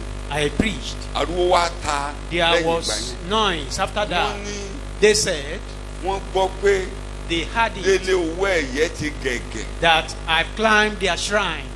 ẹ̀gẹ̀ yẹn má jẹ́ kí n sọ̀rọ̀ jẹ́. That wọ́n náà shrine, gbọ́ pé délé owó ẹ̀yẹ ti just gẹ̀gẹ̀. like that, yeah. wọ́n á gbọ́.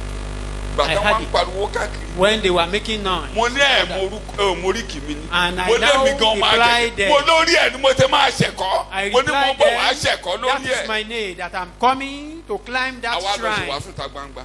And we proclaim a crusade. wọ́n ń fọmọ rò ó bọ̀ rò ó. There's nothing you can do with me wọn ò lè fi bọ́ rò ó. because I belong to the family. olúwa ń dàrú. And there was ọ̀rẹ́ mi chaos àtọ́jà outside náà there. fẹ́ ṣàfihàn bákan. àdúgbò bá da wọn náà àwọn kan ń ja òògùn wọn bẹ̀rẹ̀ sí ní ṣe. They were using charm. ẹ̀mọ̀ kọ́ ọmọdé ni mí nígbà You know, I was very mi ò tí ì young. ẹ̀kọ́ tó báyìí. mo bá bọ́ sórí pulpit. And I'm on the pulpit. mo ní wá You didn't come. àwọn aráalé aláàyò wá síbi ìsọjí. The people of àwọn this àdúgbò family, wa wọn ò wá rárá. they decided not to come. I mo said ní that is ìjọsìn mo ní okay. mo wá wàásù. I said I came Mo ní here mi to ò preach the gẹ̀gẹ̀, other ní mo time. gẹ̀gẹ̀. I never climb your mo shrine. ní You said ọmọ I climb agẹ̀gẹ̀ ni it. mí. And mo I ní said láàárọ̀ ọ̀la I'm orí entitled ẹ̀gẹ̀ to yẹn ni mo climb ti máa it. ṣẹ̀kọ́. I said wọn ò tomorrow sùn mọ́jú. morning I will climb that shrine. They were unable to Kí mo ní sleep wọn ò ṣe? overnight. dádì mi ti wà láyé. My father Wọ́n was still ránṣẹ́ alive lọ then. They sent message to 25 him. miles away wọ́n lọ gbé dádì mi wá lóru. They went to took my father Pé from where nǹkan to ti take dàrú him o. from where he was. torí living. màá ń bá gorí ẹ̀ kò lè hun mí. If I should climb that shrine, Mo ní nothing kò lè will ṣe. happen. torí wọ́n ti jẹ́ kí n mọ̀ ẹnìkan ló ṣí mi lójú Somebody tó opened my jẹ́ kí n mọ̀ eye pé to make èyí me ni to wọ́n know kó jọ that síbẹ̀. there is nothing under that shrine. kí là ń sọ níbẹ̀ ni What pé are we saying is Olúwa ṣí mi lójú Lord, open my jẹ́ kí n mọ eye. ìpè tó pè mí. Let me know jẹ́ my n mọ calling. ọ̀rọ̀ tó kó jọ Let dè me know mí the riches agbára tó dà you lé mi reserve for lórí me, jẹ́ ká the gbàdúrà power bẹ́ẹ̀ you put lórúkọ upon Jésù. me.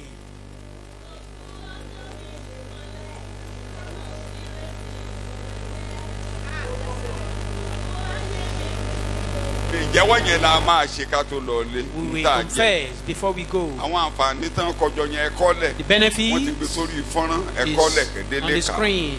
àwọn ìjẹ́wọ́ yẹn la ṣùgbọ́n Read ká tó when ṣe you get home. mo máa tún lo But àpẹẹrẹ before we confess, I will use an example. bí a ṣe mí gbọ̀n ní gbòòrò ni mo ti máa rí òjíṣẹ́ ọlọ́run kan ó tóbi gan ó tóbi gan A man of níwájú God. ọlọ́run mo ti ń sọ̀rọ̀ yìí mo respect yẹ I respect that man of God. ló wá bẹ̀rẹ̀ sí í sọ̀rọ̀ pé was, wàá gbọ́rọ̀ yìí kan I had a news wàá bí about mo ní him, mo gbọ́rọ̀ and I yìí asked báyìí him pé wọ́n sọ pé that they said ẹ̀mí kan wà that there is a spirit tí wọ́n fi bà gbogbo àwọn ọmọ ìyá ẹ̀ jẹ́. that were used to ruin all your family, all Mo ní mo your gbọ́ pé ẹ siblings. sọ bẹ́ẹ̀ That I heard you said that. wá lóòótọ́. And he said yes. Mo ní And I was prayed.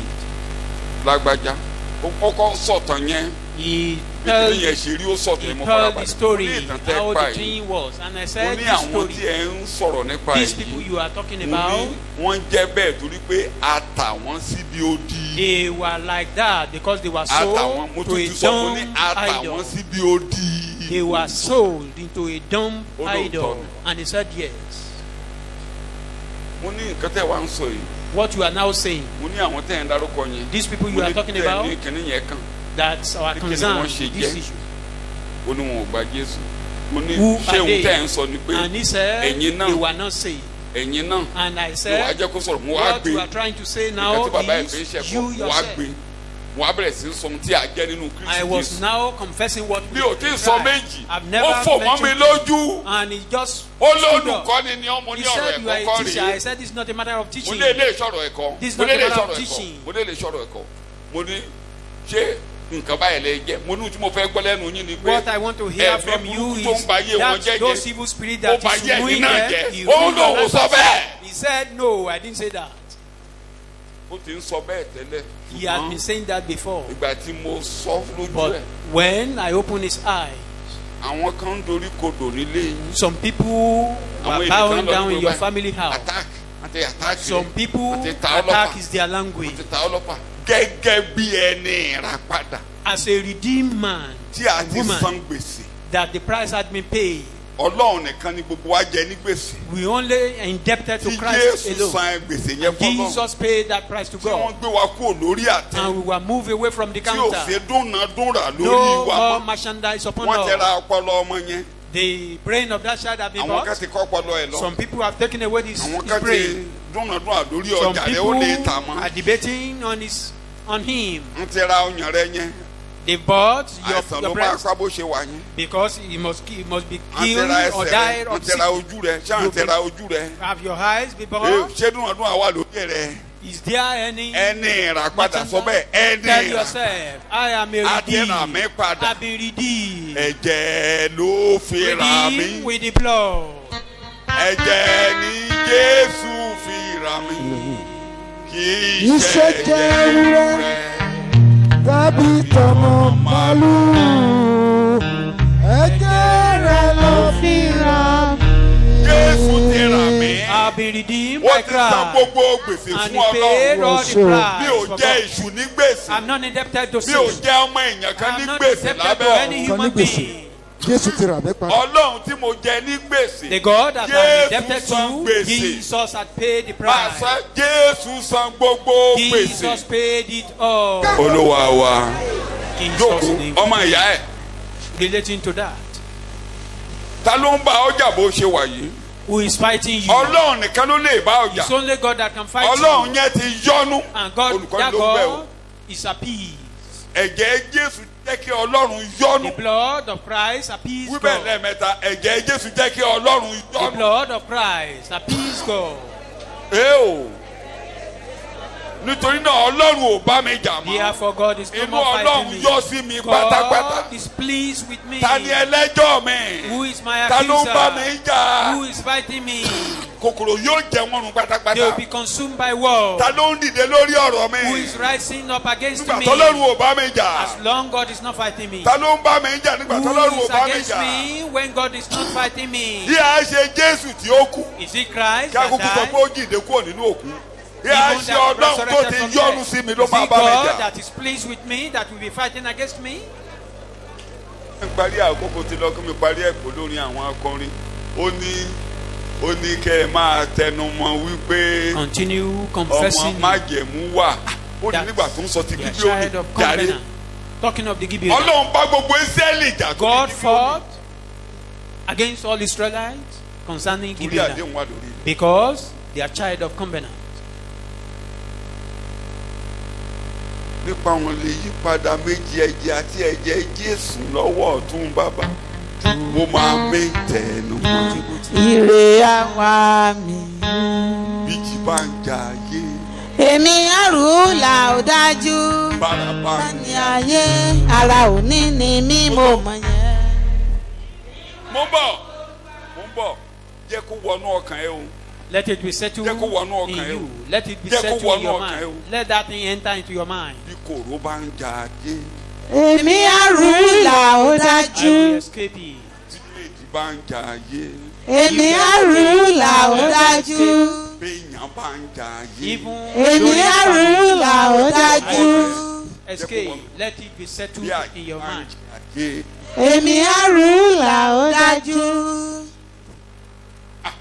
Mo ní wọn. À ń kanu léwu àmúsọ lójú yín. We were reading at home. Maybe I've said it. Leviticus 26 là ń kà. Leviticus chapter 26. Sọ fún wọn máa dé bá wọn.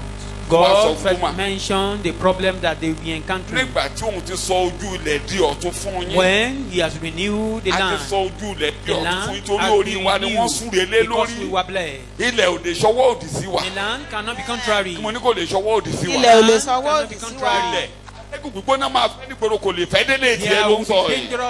Kò kàn mí, kò kàn mí, kò kàn mí. It will never reach your home. So orin tó ń kọ yẹn jẹ́ kó wọnú ọkàn ẹ.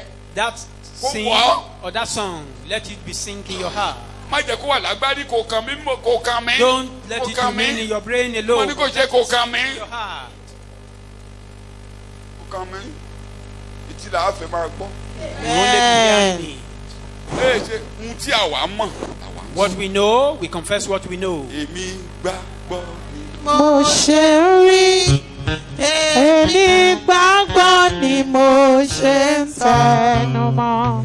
Pẹ̀lú tó gbé Jésù Olúwa dìde, yóò gbé mi dìde. Gbogbo tọ́lọ̀ ní nana lórí Jésù gbà.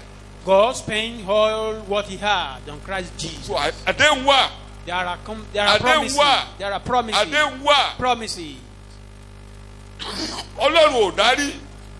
God had never denied. Àdéhùn yẹn wà láàrin Israeli àti Gibeoni. You know God that covenant is between Gibeonites God and respected it. Ọlọ́run sì bu ọlá fún àdéhùn náà. Májẹ̀mú. Mélòó àdéhùn tó wà láàrin Ọlọ́run àti How much more the covenant tí a fi ẹ̀jẹ̀ ṣe. Between you and God. Tí a gbé lọ sí made with blood. Ó ní mo búra. I was taken. Mo ti sọ nígbà kan nínú ẹ̀kọ́ ńlá kan. To the throne. There is no controversy. Pé kò sí àríyànjiyàn. Gbogbo èpè pátá. Ọlọ́run fúnra rẹ̀ búra. No controversy. Ó fúnra ẹ̀ búra. God sworn with himself. A parí ìbúra síbi ikú Jésù. Every oath ended with the death of Christ. Gbogbo èpè parí sọ́dọ̀ Jésù. Every curses end with Christ. Pé nítorí náà bú ẹ̀jẹ̀ lórí ìpẹ́. Therefore, behold the blood. Mi ò dá Abraham. I never. Dọ̀la gbogbo ọmọ Abraham lórí ilẹ̀ wọ́n á máa ga ni wọ́n ń ga. Tomorrow all the children of Abraham upon the land will be great. Wọ́n jìyà o. Though they may suffer, but they will be great. Torí àdéhùn wa. Wọ́n jìyà torí pé wọ́n gbọ́ nínú àdéhùn. Àwa dúró ti àdéhùn. They suffer in the covenant, in the wilderness. Ìyà jẹ wọ́n torí pé Ọlọ́run fẹ́ kán dúró ti àdéhùn. They suffer because God want them to be with the covenant, for them not to worship idol. Ṣùgbọ́n ní tiwa, àwa ti dúró ti Jésù tí a fi ṣe. Adúró ti ẹ̀jẹ̀ Jésù, adúró ti ikú rẹ̀, adúró ti àjíǹde rẹ̀. A ò lọ bí kíbi lọ bẹ̀bẹ̀, a ò ní kẹ́nikẹ́ni ràn wá lọ́wọ́. A ní ikú Jésù tó, a ní ẹ̀jẹ̀ rẹ̀ tó, a ní agbára orúkọ rẹ̀ tó, àbórúkọ rẹ̀ ò tó. Bọ́bẹ̀ orúkọ Jésù tó, ẹ̀jẹ̀ Jésù tó, agbára àjíǹde rẹ̀ tó. Ó ti tó fún mi. Jésù ti tó fún mi. Ó ti tó fún mi. Jésù ti tó fún mi. Torí àdéhùn yìí bàbá. Because of this covenant. Tí mo jẹ́ ni mo ń sọ níwájú rẹ̀. Ǹjẹ́ o tó? You are sufficient for me. Ẹni bá tẹ̀lé ẹ̀bọ̀. Àlẹ́bọ̀ túmọ̀. Ó ní láti rúbọ mọ́. Ẹ̀bọ̀ Jésù gbà fún mi. Ó ti tó pàṣẹ pé mi mo di pípé nípa ẹbọ kan tí Jésù ti fún mi. parí ẹ̀ ó ní kẹ́ ẹ má gbàgbé ó ní Dáfídì ò gbàgbé pé wọ́n da òróró lé wò. He said David never forget his anointing. ẹni òróró rẹ̀ ni mí. On our feet. Ó ti di ọwọ́ ọ̀tún mi mú. Bàbá yóò ṣẹ́gun orílẹ̀-èdè níwájú mi láti àmọ̀rẹ́ ẹgbẹ́ àwọn ọba. Lò fún mi ní ìṣúra àti ọrọ̀. Ilẹ̀kùn ire kó máa ṣí níwájú mi. Èyí tí a kì í létí. Ó wà nínú àwọn ẹ̀kọ́ ẹ̀ tí òòrà yìí sọ. Wọ́n ní kí Nehemiah sọ, Nehemiah ní ènìyàn bí èmi a máa. Ó ní ta ló jẹ́ dàbí èmi, ta ló jẹ́ dàbí èmi, èmi ẹni ìràpadà, èmi ẹni àrùn òróró Ọlọ́run, èmi ọmọ májẹ̀mú, jẹ́wọ́ lórúkọ Jésù bó ṣe jẹ́ sọ́m tó jẹ́ nínú Jésù olùgbàlà. Ènìyàn bí èmi a máa sá. Can somebody like èmi ọmọ Ọlọ́run, èmi ẹni ìràpadà, èmi ẹni tí a fi ẹ̀jẹ̀ wẹ̀, èmi ẹni tí a gbé lọ́wọ́ ọ̀tún Ọlọ́run lókè, ẹni ẹ̀mí àgbòróró Olúwa. Kí ni mo máa parí ẹ̀ sí? Fílípì orí kìíní wa sọ fún wa pé ìwé ilé tó ṣẹlẹ̀ sí Nàìjíríà yẹn kò lè ṣẹlẹ̀ sí mi. Ó ní ẹ má jẹ́ kí ọ̀tá dẹ́rù bà yín ní ohunkóhun. I cannot be intimidated by any force. Ohunkóhun ò lè halẹ̀ mọ́ mi. Ó lè halẹ̀, ó mọ àwọn tó ń halẹ̀ mọ́. They know whom to threaten. Ènìyàn ọ̀tọ̀ sọ bẹ́ẹ̀ jáde. A peculiar person. Ọ̀tá ò lè fohunkóhun dẹ́rù bà mí wíbẹ̀. Ó lè fohunkóhun dẹ́rù bà mí. You cannot threaten me with anything. That's Philippians 1:28. Àmì ìdánilójú pé mi ló máa borí ogun yìí. Assurance. Èmi ló máa borí ogun yìí. Ìparun ló máa dé bá yín. For them, ìparun ló máa dé bá yín. For the enemy, it is destruction. Ìparun ló máa dé bá yín. For the enemy is destruction. Tó ẹ ò lè fi wàhálà yìí dẹ́rù bà mí. Therefore, you can't threaten me with èmi ló máa borí wàhálà yìí. I will overcome. Ẹ̀yin ló máa parun ẹ̀ parun ni ẹ̀ parun ni. Èmi ló máa borí lọ́nà gbogbo. Àmì ìdánilójú ní ìhàlẹ̀ ẹ̀yin pé mi ló máa borí. It's your threatening that I will overcome. Èmi ló máa borí o. It is a sure sign. Èmi ló máa borí o. Àwa yóò kó mo fẹ́ kàkà ẹsẹ̀ yẹn sí ẹ àwa lọ dúpẹ́ àwọn lọ lé Philippians chapter 1 verse 28 read it in the Bible translation and Yorùbá mo fẹ́ kó wọnú ọkàn bó bá ti lọ mi ò sọ pé wàhálà ò ní dé wọnú ó ní ẹ má jẹ́ kí ọ̀tá dẹ́rù bà yín. Let not enemy threaten you. Bíbélì ń sọ̀rọ̀. Kí ẹ má sì jẹ́ kí àwọn ọ̀tá dẹ́rù bà yín bí ohunkóhun. Àwọn kẹ́ni wọ́n pè é.